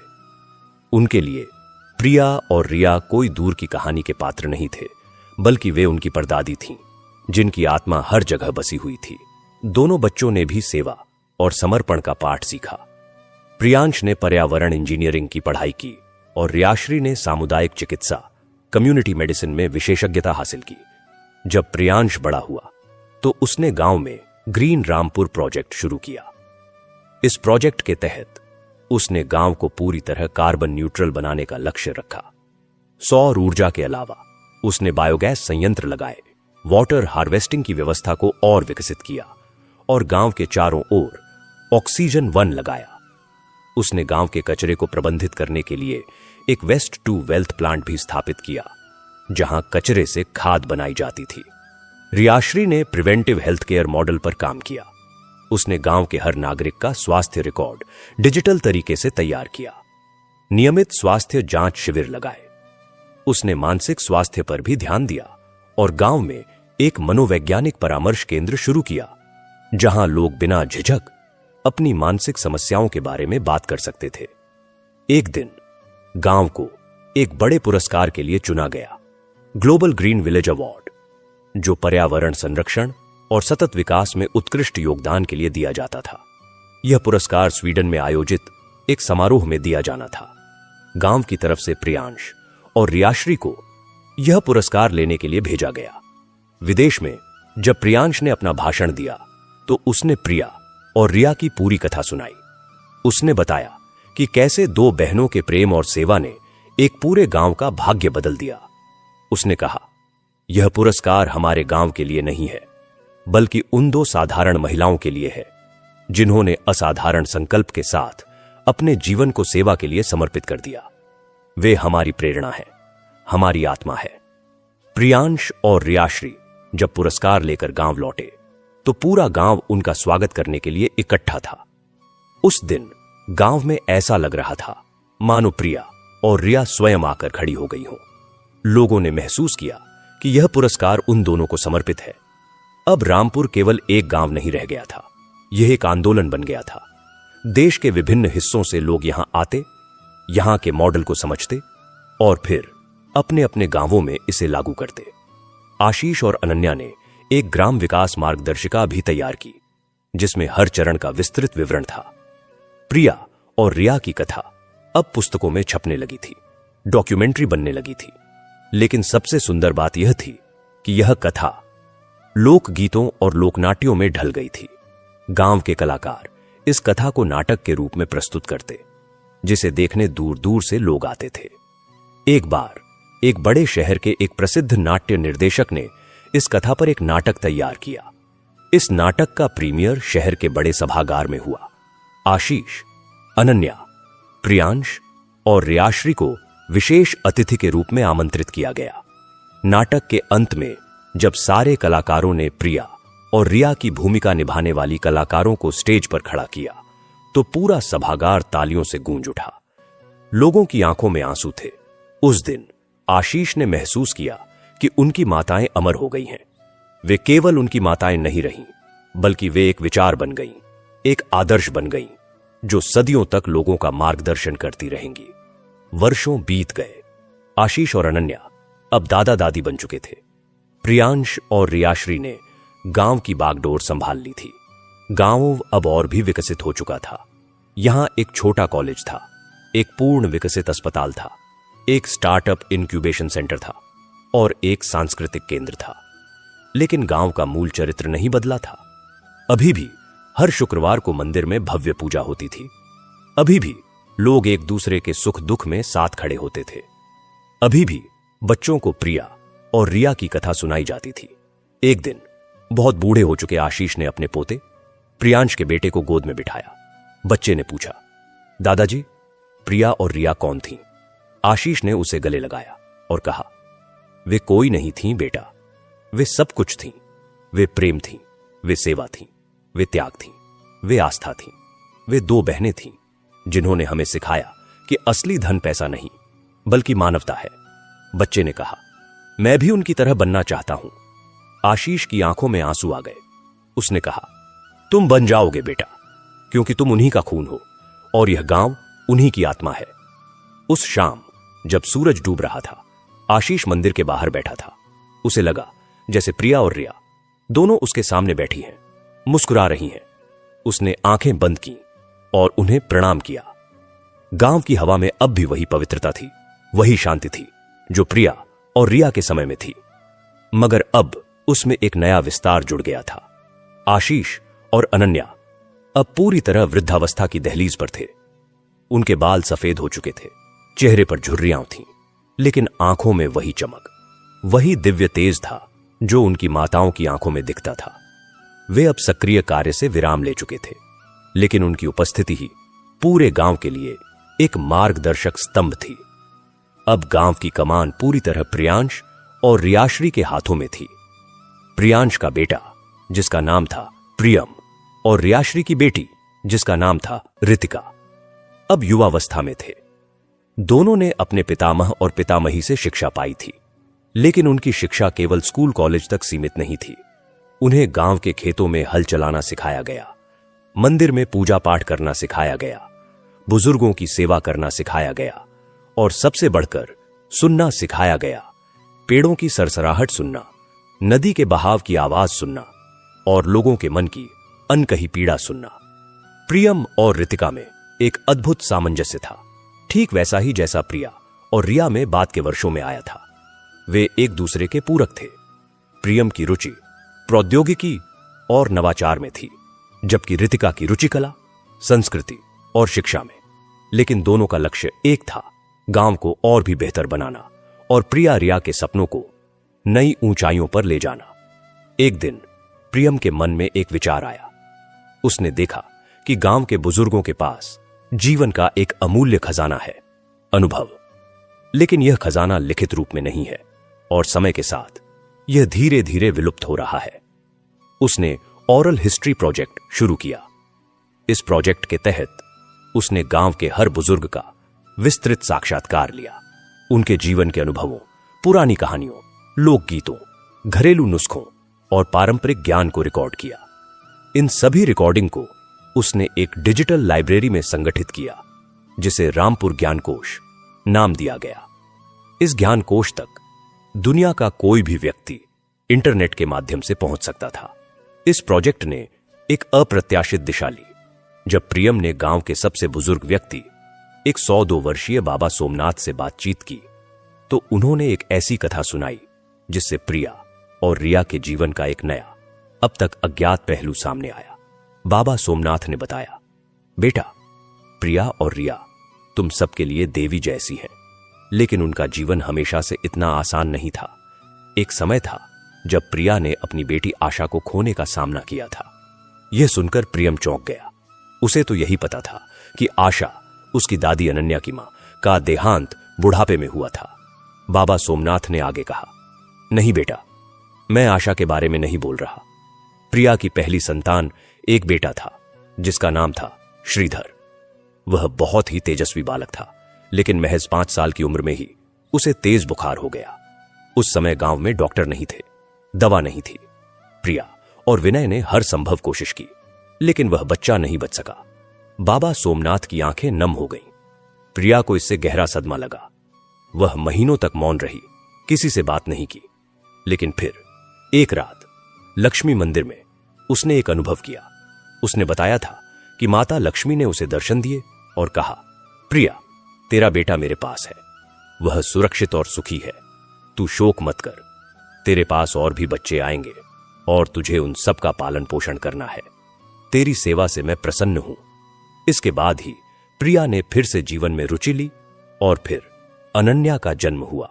यह कथा सुनकर प्रियम का हृदय भर आया। उसे एहसास हुआ कि प्रिया की ताकत केवल उनके सुखों में नहीं, बल्कि उनके दुखों को सहने और उन्हें आस्था में बदल देने की क्षमता में थी। उसने यह कथा रिकॉर्ड की और रामपुर ज्ञानकोश में जोड़ दी। इधर रितिका ने गांव के बच्चों के लिए एक अनोखी पहल शुरू की। उसने देखा कि बच्चे किताबी शिक्षा तो ले रहे हैं, लेकिन उनका प्रकृति से सीधा संबंध कमजोर हो रहा है। उसने प्रकृति विद्यालय की स्थापना की। यह एक ऐसा स्कूल था जहां कक्षाएं पेड़ों के नीचे, नदी के किनारे, खेतों की मेड़ पर लगती थीं। बच्चों को पौधों की पहचान, पक्षियों की बोली, मौसम के बदलाव और प्राकृतिक संसाधनों के संरक्षण का व्यावहारिक ज्ञान दिया जाता था। उन्हें खेती के पारंपरिक तरीके भी सिखाए जाते थे। रितिका ने बच्चों को प्रिया और रिया की कथा को नाटक के रूप में प्रस्तुत करना भी सिखाया। बच्चे स्वयं प्रिया और रिया का पात्र निभाते और इस प्रक्रिया में वे उनके गुणों को आत्मसात करते चले जाते। एक बार इस नाटक को देखने एक विदेशी शिक्षाविद आए। वे इतने प्रभावित हुए कि उन्होंने रितिका को अपने देश में आमंत्रित किया ताकि वह वहां के शिक्षकों को इस शिक्षण पद्धति के बारे में प्रशिक्षित कर सके। रितिका ने यह आमंत्रण स्वीकार किया और 3 महीने के लिए विदेश गई। वहां उसने भारतीय गुरुकुल शिक्षा पद्धति और प्रकृति आधारित शिक्षा पर कार्यशालाएं आयोजित की। उसके व्याख्यानों ने वहां के शिक्षा जगत में हलचल मचा दी। कई स्कूलों ने अपने पाठ्यक्रम में प्रकृति विद्यालय के सिद्धांतों को शामिल करना शुरू कर दिया। जब रितिका विदेश से लौटी तो वह अकेली नहीं थी। उसके साथ कई विदेशी युवा स्वयंसेवक भी आए जो रामपुर में रहकर शिक्षा, कृषि और स्वास्थ्य के क्षेत्र में काम करना चाहते थे। इन स्वयंसेवकों ने गांव में एक अंतर्राष्ट्रीय सांस्कृतिक केंद्र स्थापित किया जहां विभिन्न देशों की कला, संगीत, भाषा और खानपान की जानकारी दी जाती थी। इससे गांव के युवाओं का वैश्विक दृष्टिकोण और विकसित हुआ। इसी बीच गांव को एक नई चुनौती का सामना करना पड़ा। आसपास के एक बड़े शहर से एक बहुराष्ट्रीय कंपनी ने गांव के पास की पहाड़ियों में खनन का प्रस्ताव रखा। कंपनी ने सरकार से अनुमति ले ली थी और वह काम शुरू करने वाली थी। इस खनन से गांव का पर्यावरण बुरी तरह प्रभावित होता, पानी के स्रोत दूषित होते और हवा में प्रदूषण फैलता। यह खबर मिलते ही पूरा गांव सक्रिय हो गया। प्रियम और रितिका ने इस मुद्दे को कानूनी और सामाजिक दोनों स्तरों पर उठाने का फैसला किया। प्रियम ने पर्यावरण विशेषज्ञों से संपर्क किया और एक विस्तृत रिपोर्ट तैयार की जिसमें दिखाया गया कि खनन से कैसे पूरे क्षेत्र का पारिस्थितिकी तंत्र बर्बाद हो जाएगा। रितिका ने स्थानीय कलाकारों और बच्चों के साथ मिलकर एक जागरूकता अभियान चलाया। उन्होंने नुक्कड़ नाटक, पोस्टर और सोशल मीडिया के माध्यम से लोगों को जागरूक किया, लेकिन कंपनी ताकतवर थी।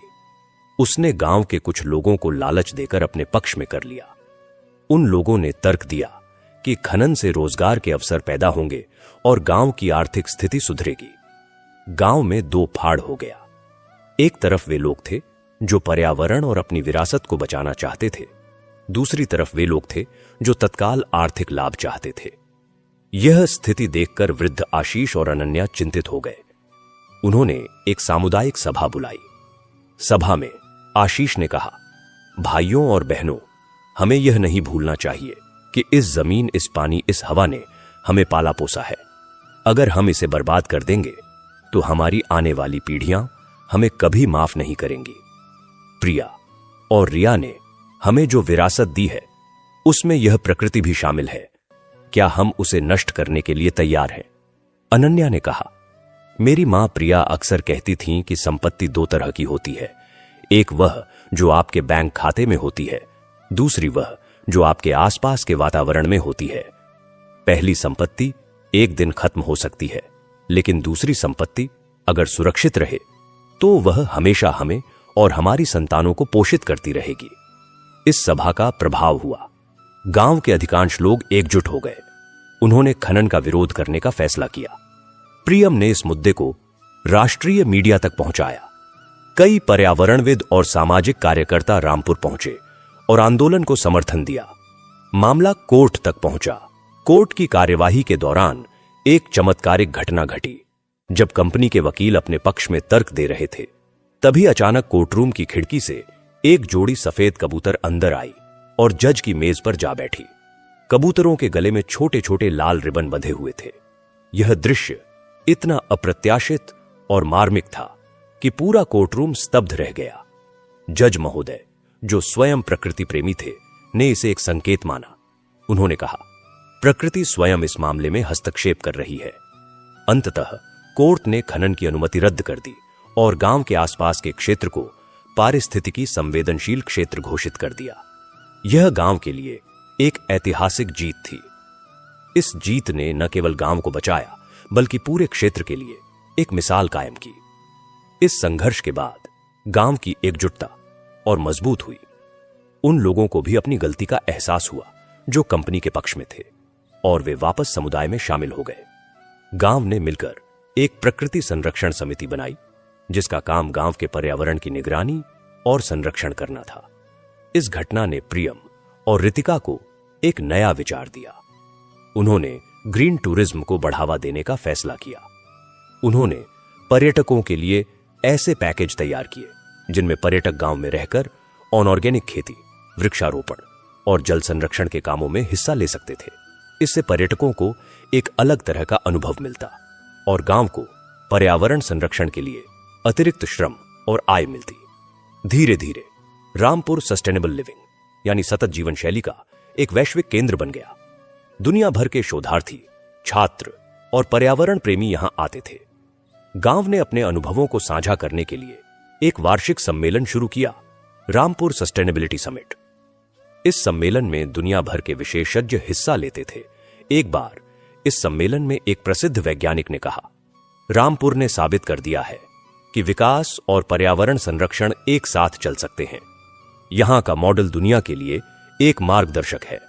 इस सफलता के बीच एक दुखद घटना हुई। आशीष, जो अब 90 वर्ष के हो चुके थे, बीमार पड़ गए। डॉक्टरों ने कहा कि यह उम्र का सामान्य क्षय है। आशीष ने अपने अंतिम दिनों में प्रियम और रितिका को अपने पास बुलाया। उसने कहा, बच्चों, मैं अब शायद ज्यादा दिन नहीं रहूंगा, लेकिन मुझे कोई डर नहीं है, कोई अफसोस नहीं है। मैंने एक सार्थक जीवन जिया। मेरी केवल एक इच्छा है। मैं चाहता हूं कि तुम लोग इस गांव को और भी ऊंचाइयों पर ले जाओ, लेकिन कभी भी इसकी आत्मा, इसकी सादगी और इसकी मानवता को न खोने दो। प्रियम ने आंसू पोंछते हुए कहा, दादाजी, हम वादा करते हैं। आशीष ने मुस्कुराते हुए कहा, और एक बात, जब मेरा समय आए तो मुझे उसी जगह दफनाना जहां प्रिया दादी और रिया दादी की समाधि है। मैं चाहता हूं कि मैं भी उनके पास रहूं। कुछ दिनों बाद एक शांत शाम को आशीष ने अपने प्राण त्याग दिए। उसकी मृत्यु उतनी ही शांतिपूर्ण थी जितना उसका जीवन था। पूरा गांव शोकाकुल हो गया। आशीष को प्रिया और रिया की समाधि के पास ही दफनाया गया। उनकी समाधि पर एक सादा पत्थर रखा गया, जिस पर लिखा था, एक सच्चे पुत्र, एक सच्चे नेता और एक सच्चे मानव, आशीष, जिन्होंने अपनी माताओं के सपनों को साकार किया। आशीष के जाने के बाद अनन्या और भी अकेली हो गई, लेकिन उन्होंने हिम्मत नहीं हारी। वह अब भी रोज सुबह मंदिर जाती, बच्चों को कहानियां सुनाती। एक दिन उन्होंने प्रियम और रितिका से कहा, मैं एक सपना देखती हूं। मैं चाहती हूं कि इस गांव में एक जीवन दर्शन विद्यालय हो, जहां लोगों को सिर्फ किताबी ज्ञान नहीं, बल्कि जीवन जीने की कला सिखाई जाए। प्रेम क्या है, सेवा क्या है, त्याग क्या है, सहनशीलता क्या है, यह सब सिखाया जाए। प्रियम और रितिका ने यह सपना साकार करने का बीड़ा उठाया। उन्होंने गांव के बाहर एक शांत, हरे भरे स्थान पर आशीष अनन्या जीवन दर्शन संस्थान की स्थापना की। यह संस्थान कोई पारंपरिक स्कूल या कॉलेज नहीं था। यहां कोई डिग्री नहीं दी जाती थी, कोई परीक्षा नहीं होती थी। यहां लोग आते थे और कुछ दिन, कुछ सप्ताह या कुछ महीने रहकर साधना करते थे। उन्हें ध्यान, योग, प्रकृति के साथ तालमेल, सामुदायिक जीवन और आत्मचिंतन का अभ्यास कराया जाता था। इस संस्थान में दुनिया भर के लोग आते थे जो भौतिकवादी जीवन से थककर शांति और सार्थकता की तलाश में थे। अनन्या स्वयं इस संस्थान की मार्गदर्शक थीं। हर सुबह वह संस्थान के प्रांगण में बैठती और लोगों से बातें करती। उनकी बातें सुनकर लोगों के मन का भार हल्का हो जाता, उन्हें नई दिशा मिलती। एक बार संस्थान में एक युवक आया जो गहरे अवसाद में था। वह एक सफल व्यवसायी था, लेकिन उसे अपने जीवन में कोई सार्थकता नहीं दिख रही थी। अनन्या ने उसे प्रिया और रिया की कथा सुनाई और कहा, बेटा, सफलता और संतुष्टि दो अलग चीजें हैं। सफलता बाहर से आती है, संतुष्टि भीतर से। जब तक तुम दूसरों के लिए कुछ नहीं करोगे, तब तक तुम्हें वह संतुष्टि नहीं मिलेगी। उस युवक ने अनन्या की बात मानी। उसने कुछ दिन गांव में रहकर सेवा के काम किए, बच्चों को पढ़ाया, बुजुर्गों की सेवा की, पर्यावरण संरक्षण में हाथ बटाया। जब वह वापस लौटा तो वह एक नए व्यक्ति में बदल चुका था। उसने अपने व्यवसाय का एक हिस्सा सामाजिक कार्यों के लिए समर्पित कर दिया। बाद में उसने लिखा, रामपुर ने मुझे नया जीवन दिया। अनन्या दादी ने मुझे वह मार्ग दिखाया जिस पर चलकर मैंने अपने जीवन का उद्देश्य पाया। ऐसे ही सैकड़ों लोगों की जिंदगियां इस संस्थान ने बदल दी। यह संस्थान प्रिया और रिया के संदेश को दुनिया के कोने कोने तक पहुंचाने का एक माध्यम बन गया। समय निरंतर बहता रहा। अनन्या भी अब 100 साल के आसपास की हो चुकी थी। एक दिन उन्होंने प्रियम और रितिका को बुलाया। उन्होंने कहा, मेरा समय पूरा हो रहा है। मैंने जो कुछ भी सीखा वह सब तुम्हें दे दिया। अब तुम्हारी जिम्मेदारी है कि इसे आगे बढ़ाओ। और याद रखना, प्रिया और रिया केवल हमारी माताएं नहीं थीं, वे एक विचार हैं, एक आदर्श हैं। जब तक इस दुनिया में प्रेम और सेवा है, तब तक वे जीवित हैं। उसी रात अनन्या ने शांति से अपनी आंखें मूंद लीं। उनकी मृत्यु भी एक उत्सव की तरह थी। गांव वालों ने उन्हें आशीष की समाधि के पास ही दफनाया। अब 3 समाधियां थीं, प्रिया, रिया, आशीष और अनन्या। यह स्थान शांति वाटिका के नाम से जाना जाने लगा। लोग यहां आकर प्रार्थना करते, ध्यान करते और उन 4 आत्माओं से प्रेरणा लेते। अब पूरी जिम्मेदारी प्रियम और रितिका पर थी। वे अब भी युवा थे, लेकिन उनके कंधों पर एक विरासत का भार था। लेकिन उन्होंने हिम्मत नहीं हारी। उन्होंने गांव के विकास को नई दिशा दी। प्रियम ने प्रौद्योगिकी के क्षेत्र में नए प्रयोग किए। उसने स्मार्ट विलेज प्रोजेक्ट शुरू किया, लेकिन इसका मतलब केवल इंटरनेट और डिजिटल सुविधाएं नहीं थीं। उसने एक ऐसा सिस्टम विकसित किया जिसमें गांव का हर नागरिक अपनी जरूरतों, सुझावों और शिकायतों को एक डिजिटल प्लेटफॉर्म पर साझा कर सकता था। इससे प्रशासनिक कामकाज पारदर्शी और कुशल हुआ। उसने गांव में इनोवेशन हब भी स्थापित किया, जहां युवा अपने नवाचारी विचारों पर काम कर सकते थे। रितिका ने शिक्षा और संस्कृति के क्षेत्र में नए आयाम स्थापित किए। उसने वर्चुअल गुरुकुल शुरू किया, जहां दुनिया भर के बच्चे ऑनलाइन कक्षाओं के माध्यम से भारतीय संस्कृति, दर्शन, योग और प्राकृतिक चिकित्सा सीख सकते थे। उसने गांव की कला और शिल्प को वैश्विक बाजार तक पहुंचाने के लिए एक सहकारी संस्था बनाई, जिससे गांव की कारीगर महिलाओं को अच्छी आमदनी होने लगी। एक दिन प्रियम और रितिका को एक पत्र मिला। पत्र संयुक्त राष्ट्र संघ की ओर से था।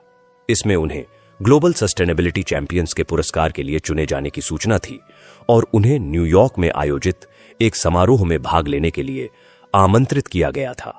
यह एक बहुत बड़ा सम्मान था। प्रियम और रितिका ने यह आमंत्रण स्वीकार किया। न्यूयॉर्क में जब उन्हें पुरस्कार मिला तो प्रियम ने अपने स्वीकार भाषण में कहा, यह पुरस्कार हमारे लिए नहीं है, यह उन 4 आत्माओं के लिए है जो आज हमारे साथ नहीं है, लेकिन जिनकी आत्मा इस पुरस्कार की हर किरण में बसी हुई है। प्रिया, रिया, आशीष और अनन्या, यह उनकी जीत है। उन्होंने हमें सिखाया कि सच्चा विकास वह है जो मनुष्य और प्रकृति के बीच सामंजस्य स्थापित करे। रितिका ने कहा, हमारा गांव एक सबूत है कि पुराने मूल्य और नई तकनीक एक साथ चल सकते हैं।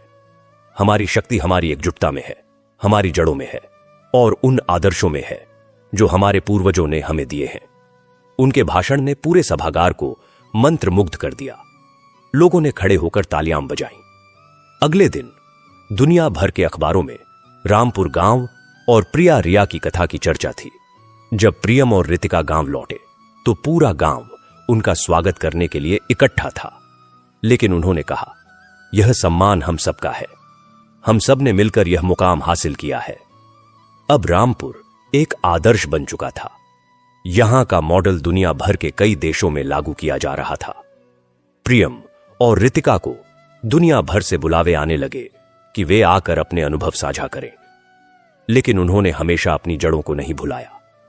वे जहां भी जाते प्रिया और रिया की कथा सुनाते और इस कथा ने दुनिया भर के लोगों के दिलों को छू लिया। एक बार एक बहुत बड़े शहर में एक धनाढ्य उद्योगपति ने प्रियम से पूछा, आपके गांव की सफलता का रहस्य क्या है? प्रियम ने मुस्कुराकर जवाब दिया, रहस्य कोई नहीं है सर, बस दो बहनों ने एक दूसरे से प्रेम किया और उस प्रेम ने पूरे गांव को बदल दिया। हमने बस उनके मार्ग पर चलना जारी रखा। उद्योगपति ने कहा, लेकिन यह तो बहुत सरल है। प्रियम ने कहा, जी, सच्चाई हमेशा सरल होती है, लेकिन उस पर अमल करना कठिन होता है। वर्षों बीतते गए। प्रियम और रितिका के बच्चे बड़े हो गए। उन्होंने भी अपने माता पिता और पूर्वजों के मार्ग पर चलना जारी रखा।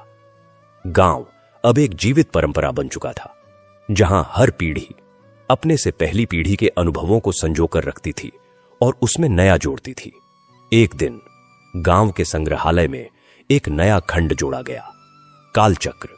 इस खंड में प्रिया और रिया से लेकर प्रियम और रितिका तक की पूरी यात्रा को चित्रों, वीडियो और वस्तुओं के माध्यम से प्रस्तुत किया गया था।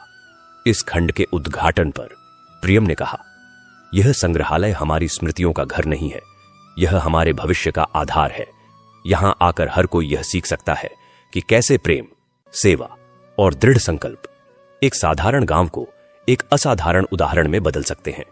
और इस तरह प्रिया और रिया की कथा न केवल जीवित रही, बल्कि फली फूली फैली और दुनिया भर में फैल गई। यह कथा अब किसी एक गांव, एक परिवार या दो बहनों की नहीं रह गई थी। यह मानवता की कथा बन गई थी। यह उस अमर सत्य की कथा थी कि प्रेम सबसे बड़ी शक्ति है, सेवा सबसे बड़ा धर्म है और आस्था सबसे बड़ा बल है। संग्रहालय का कालचक्र खंड अब केवल एक प्रदर्शनी नहीं रह गया था। यह एक जीवित, सांस लेती हुई कथा बन चुका था, जो हर रोज नए अध्याय जोड़ रहा था। प्रियम और रितिका अब 50 वर्ष के आसपास के हो चुके थे, लेकिन उनमें वही ऊर्जा और जोश था जो युवावस्था में था। उन्होंने गांव के विकास के लिए एक नए चरण की शुरुआत की, अंतर्निहित विकास का चरण। इसका मतलब था कि अब गांव न केवल स्वयं विकसित होगा, बल्कि वह दूसरे गांवों के विकास में भी सहायक बनेगा। प्रियम ने ग्राम सखा नामक एक परियोजना शुरू की। इसके तहत रामपुर गांव ने आसपास के 10 गांवों को गोद लिया। रामपुर के युवाओं की टीमें इन गांवों में जाती और उन्हें शिक्षा, स्वास्थ्य, कृषि और जल संरक्षण के क्षेत्र में मार्गदर्शन देती। यह सहायता केवल वित्तीय नहीं थी, बल्कि यह ज्ञान, कौशल और तकनीक की साझेदारी थी। धीरे धीरे ये 10 गांव भी रामपुर की तरह विकसित होने लगे। उन्होंने भी अपने अपने प्रिया रिया पैदा किए, ऐसे लोग जो समर्पण और सेवा के मार्ग पर चल पड़े। इनमें से एक गांव था नीमगांव। नीमगांव में एक युवक था, सुरेश। सुरेश बचपन में ही अपने माता पिता को खो चुका था और वह अपने दादा दादी के साथ रहता था। वह बहुत गरीब था, लेकिन उसमें पढ़ने लिखने की बहुत ललक थी। जब रामपुर की टीम नीमगांव पहुंची तो सुरेश ने उनसे मदद मांगी। प्रियम ने सुरेश को रामपुर लाने और उसे अच्छी शिक्षा दिलाने का फैसला किया। सुरेश रामपुर आया और यहां के स्कूल में दाखिला लिया। वह बहुत मेहनती था। उसने न केवल पढ़ाई में उत्कृष्ट प्रदर्शन किया, बल्कि गांव के सामुदायिक कार्यों में भी बढ़ चढ़कर हिस्सा लिया। कुछ वर्षों बाद सुरेश ने इंजीनियरिंग की पढ़ाई पूरी की और फिर वह रामपुर लौट आया। उसने कहा, मैंने जो कुछ सीखा है उसे मैं इसी गांव और आसपास के गांवों के विकास में लगाना चाहता हूं। सुरेश ने सोलर माइक्रोग्रिड पर काम शुरू किया। उसने न केवल रामपुर बल्कि आसपास के 5 गांवों को सौर ऊर्जा से जोड़ दिया। अब इन गांवों में बिजली की कोई कमी नहीं थी। सुरेश की इस उपलब्धि ने उसे पूरे क्षेत्र में प्रसिद्ध कर दिया। लेकिन सुरेश ने कहा, यह मेरी उपलब्धि नहीं है, यह प्रिया और रिया दादी की कृपा है। और प्रियम भैया, व रितिका दीदी के मार्गदर्शन का फल है। सुरेश की कहानी ने और भी युवाओं को प्रेरित किया। अब गांव के युवा पढ़ लिख कर बाहर नौकरी करने के बजाय गांव लौटकर विकास के काम करना पसंद करने लगे। इससे गांव की मानव संसाधन क्षमता में अभूतपूर्व वृद्धि हुई। इधर रितिका ने सांस्कृतिक विकास के क्षेत्र में एक नया प्रयोग शुरू किया।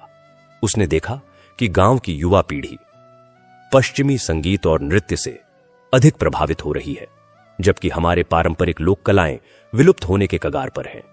उसने लोक कला पुनर्जागरण अभियान चलाया। इस अभियान के तहत गांव के बुजुर्ग कलाकारों को युवाओं को प्रशिक्षण देने के लिए प्रोत्साहित किया गया। लोक गायकी, लोक नृत्य, लोक वाद्य और लोक चित्रकारी जैसी विधाओं को पुनर्जीवित किया गया। रितिका ने एक वार्षिक लोक उत्सव शुरू किया, जिसमें देश भर के लोक कलाकार भाग लेते थे। यह उत्सव इतना लोकप्रिय हुआ कि देश विदेश से हजारों पर्यटक इसे देखने आने लगे। इस उत्सव ने न केवल लोक कलाओं को बचाया, बल्कि गांव के लिए एक बड़ा आर्थिक स्रोत भी बन गया। गांव के कलाकारों को अपनी कला के लिए सम्मान और आमदनी दोनों मिलने लगी। एक बार इस उत्सव में एक विशेष मेहमान आए। पद्मश्री से सम्मानित एक वृद्ध लोक गायक पंडित हरिहरनाथ। उन्होंने उत्सव में अपना गायन प्रस्तुत किया और फिर कहा, मैंने पूरे देश में कई उत्सव देखे हैं, लेकिन रामपुर का यह उत्सव अनूठा है। यहां कला के साथ साथ आत्मा भी बोलती है। यहां प्रिया और रिया की आत्मा हर लोकगीत में, हर नृत्य की थिरकन में महसूस होती है। पंडित हरिहरनाथ इतने प्रभावित हुए कि उन्होंने अपने जीवन के अंतिम वर्ष रामपुर में बिताने का फैसला किया। वे यहां आकर बस गए और गांव के बच्चों को संगीत सिखाने लगे। उन्होंने कहा, मैंने अपना पूरा जीवन संगीत को समर्पित किया है, लेकिन अब मुझे एहसास हुआ है कि असली संगीत तो सेवा और प्रेम का है, और यह संगीत रामपुर में हर कहीं बजता है। पंडित जी के आगमन से गांव की सांस्कृतिक गतिविधियों को एक नया आयाम मिला। उन्होंने प्रिया और रिया की कथा पर आधारित एक लोक ओपेरा तैयार किया, जिसे गांव के कलाकारों ने मिलकर प्रस्तुत किया। यह ओपेरा इतना मार्मिक था कि दर्शक रो पड़ते थे। इसी बीच गांव के स्वास्थ्य क्षेत्र में एक नया मोड़ आया। रितिका की बेटी डॉ आर्या, जो अब आशीष अनन्या जीवन दर्शन संस्थान से जुड़ी हुई थी, ने आयुर्वेद और आधुनिक चिकित्सा एकीकरण परियोजना शुरू की। उसने गांव के अस्पताल में एक आयुर्वेदिक विंग स्थापित किया, जहां रोगियों का पारंपरिक और आधुनिक दोनों तरीकों से इलाज किया जाता था। डॉ आर्या ने देखा कि आजकल लोगों में गैर संचारी रोगों, मधुमेह, उच्च रक्तचाप, हृदय रोग की समस्या बढ़ रही है। उसने जीवन शैली संशोधन केंद्र की स्थापना की, जहां लोगों को योग, प्राणायाम, आयुर्वेदिक आहार और तनाव प्रबंधन की शिक्षा दी जाती थी। इस केंद्र ने सैकड़ों लोगों के जीवन में सकारात्मक बदलाव लाए। एक मरीज जो मधुमेह और उच्च रक्तचाप से पीड़ित था, 3 महीने इस केंद्र में रहने के बाद पूरी तरह से ठीक हो गया। उसने कहा, डॉक्टरों ने मुझे जीवन भर दवाइयां खाने की सलाह दी थी, लेकिन यहां के योग, आहार और जीवन शैली ने मुझे नया जीवन दिया है। इस सफलता ने डॉ आर्या को राष्ट्रीय स्तर पर प्रसिद्ध कर दिया। उसे कई बड़े अस्पतालों से नौकरी के प्रस्ताव आए, लेकिन उसने सबको ठुकरा दिया। उसने कहा, मेरी नौकरी यहां है, इस गांव में, उन लोगों की सेवा में जिन्होंने मुझे और मेरे परिवार को पाला पोसा है। गांव की आर्थिक व्यवस्था भी लगातार मजबूत हो रही थी।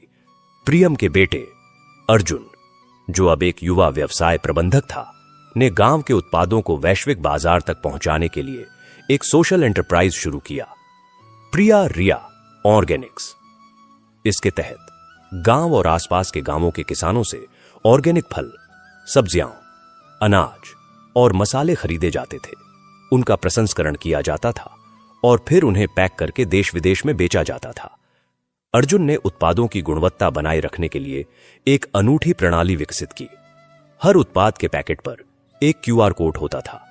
ग्राहक उस कोड को स्कैन करके यह देख सकता था कि यह उत्पाद किस किसान ने उगाया है, कब उगाया है और किन विधियों से उगाया है। इससे पारदर्शिता बनी रहती थी और ग्राहकों का विश्वास बढ़ता था। प्रिया रिया ऑर्गेनिक्स ने न केवल किसानों को उचित मूल्य दिलाया, बल्कि हजारों ग्राहकों को शुद्ध और पौष्टिक भोजन भी उपलब्ध कराया। इस उद्यम ने गांव की अर्थव्यवस्था में क्रांति ला दी। अब किसानों की आय कई गुना बढ़ गई थी और वे अपने बच्चों को अच्छी शिक्षा दे पा रहे थे।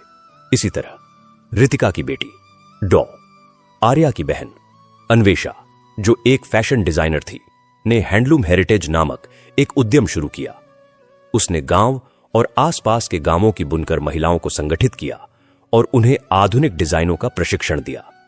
उन महिलाओं ने पारंपरिक बुनकरी के साथ आधुनिक डिजाइनों को मिलाकर ऐसे वस्त्र तैयार किए जो देश विदेश में बहुत लोकप्रिय हुए। अन्वेषा ने इन वस्त्रों को विविधता में एकता का प्रतीक बताया। उसने कहा, जिस तरह प्रिया और रिया दो अलग व्यक्तित्व थे, लेकिन उनका उद्देश्य एक था, उसी तरह ये वस्त्र पारंपरिक और आधुनिक का मेल है, लेकिन इनकी आत्मा एक है, शुद्धता और सुंदरता की। हैंडलूम हेरिटेज ने सैकड़ों महिलाओं को स्वावलंबी बनाया।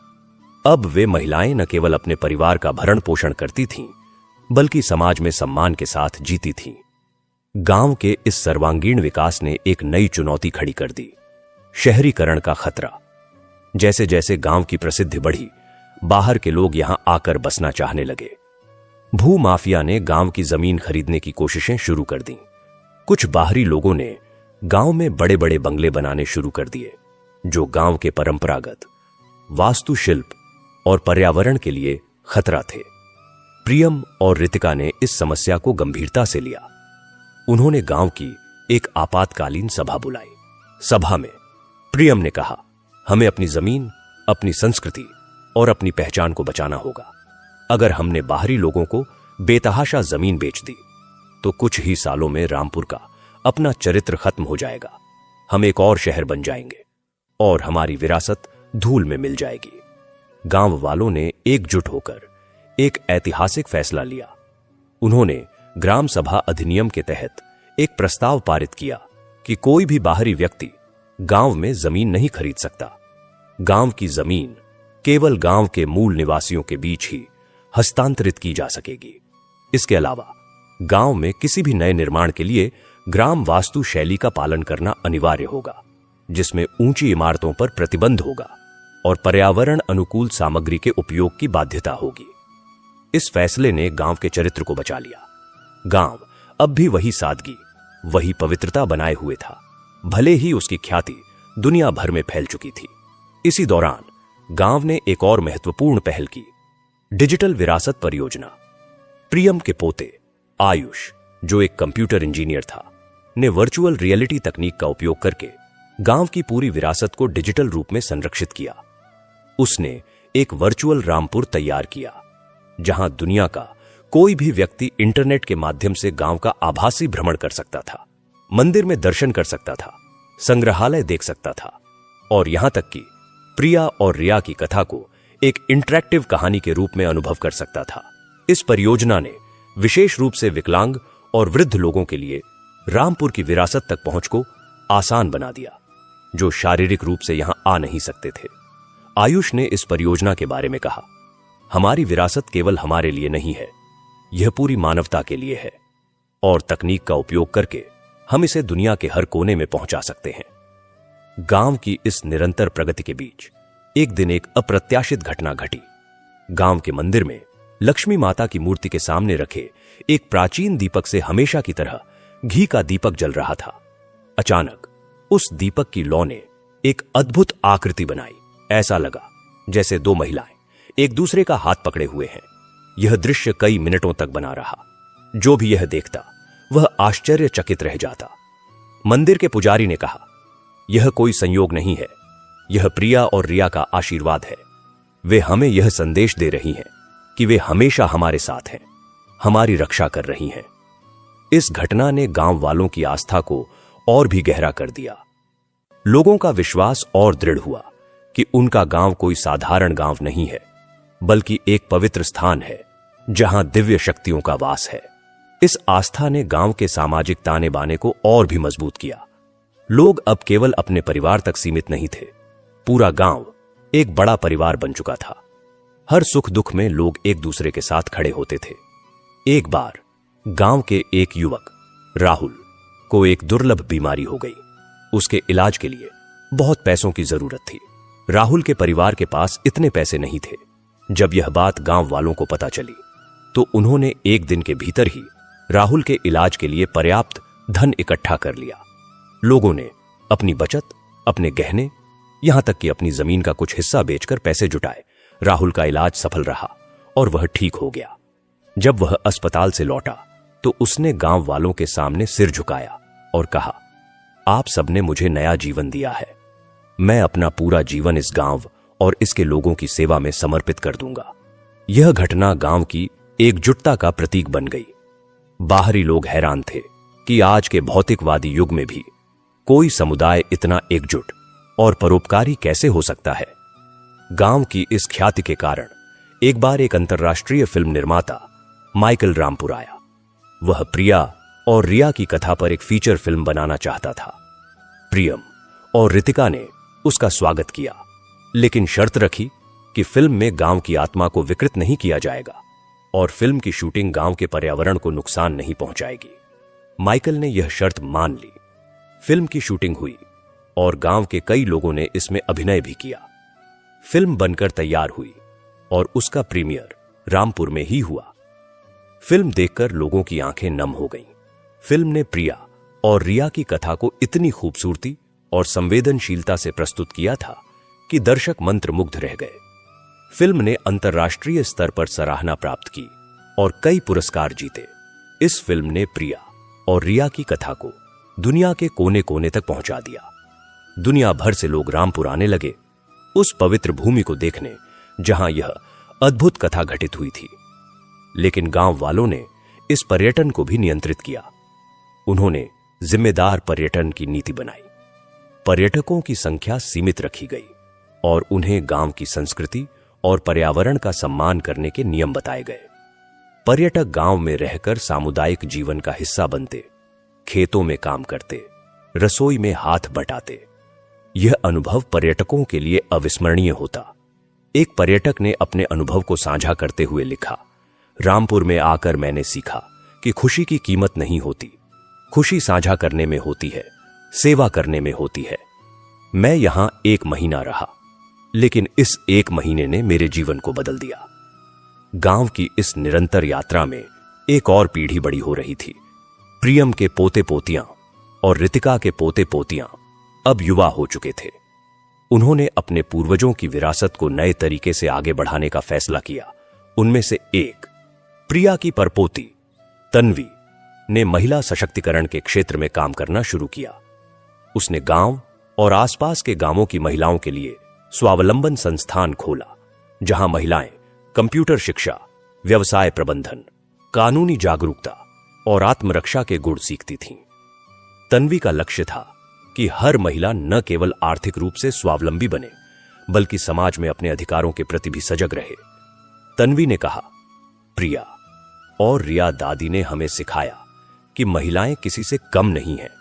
वे चाहें तो न केवल अपना, बल्कि पूरे समाज का भाग्य बदल सकती हैं। मैं उनके सपने को आगे बढ़ा रही हूं।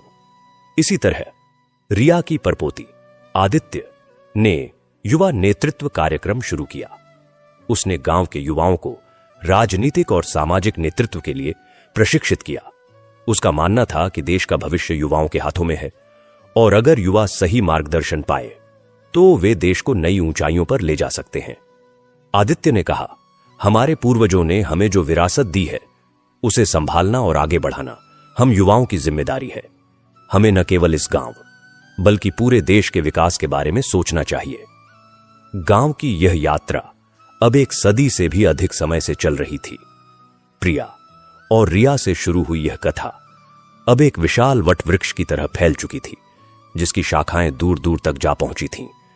आज रामपुर केवल एक गांव नहीं है, यह एक विचार है, एक आदर्श है, एक जीवन दर्शन है।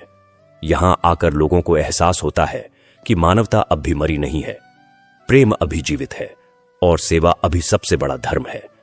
गांव के मुख्य द्वार पर एक बड़ा सा पत्थर लगा हुआ है, जिस पर लिखा है, स्वागत है आपका रामपुर में, जहां प्रेम का राज है, सेवा का धर्म है और मानवता का संविधान है। और इस पत्थर के नीचे छोटे छोटे अक्षरों में लिखा है, यहां प्रिया और रिया की आत्मा निवास करती है। तो प्रिय श्रोताओं, यह कथा यहीं विराम लेती है, लेकिन कभी समाप्त नहीं होती, क्योंकि जब तक एक भी हृदय में प्रेम है, जब तक एक भी हाथ सेवा के लिए उठता है, जब तक एक भी आंख दूसरे के दुख से नम होती है, तब तक यह कथा जीवित रहेगी।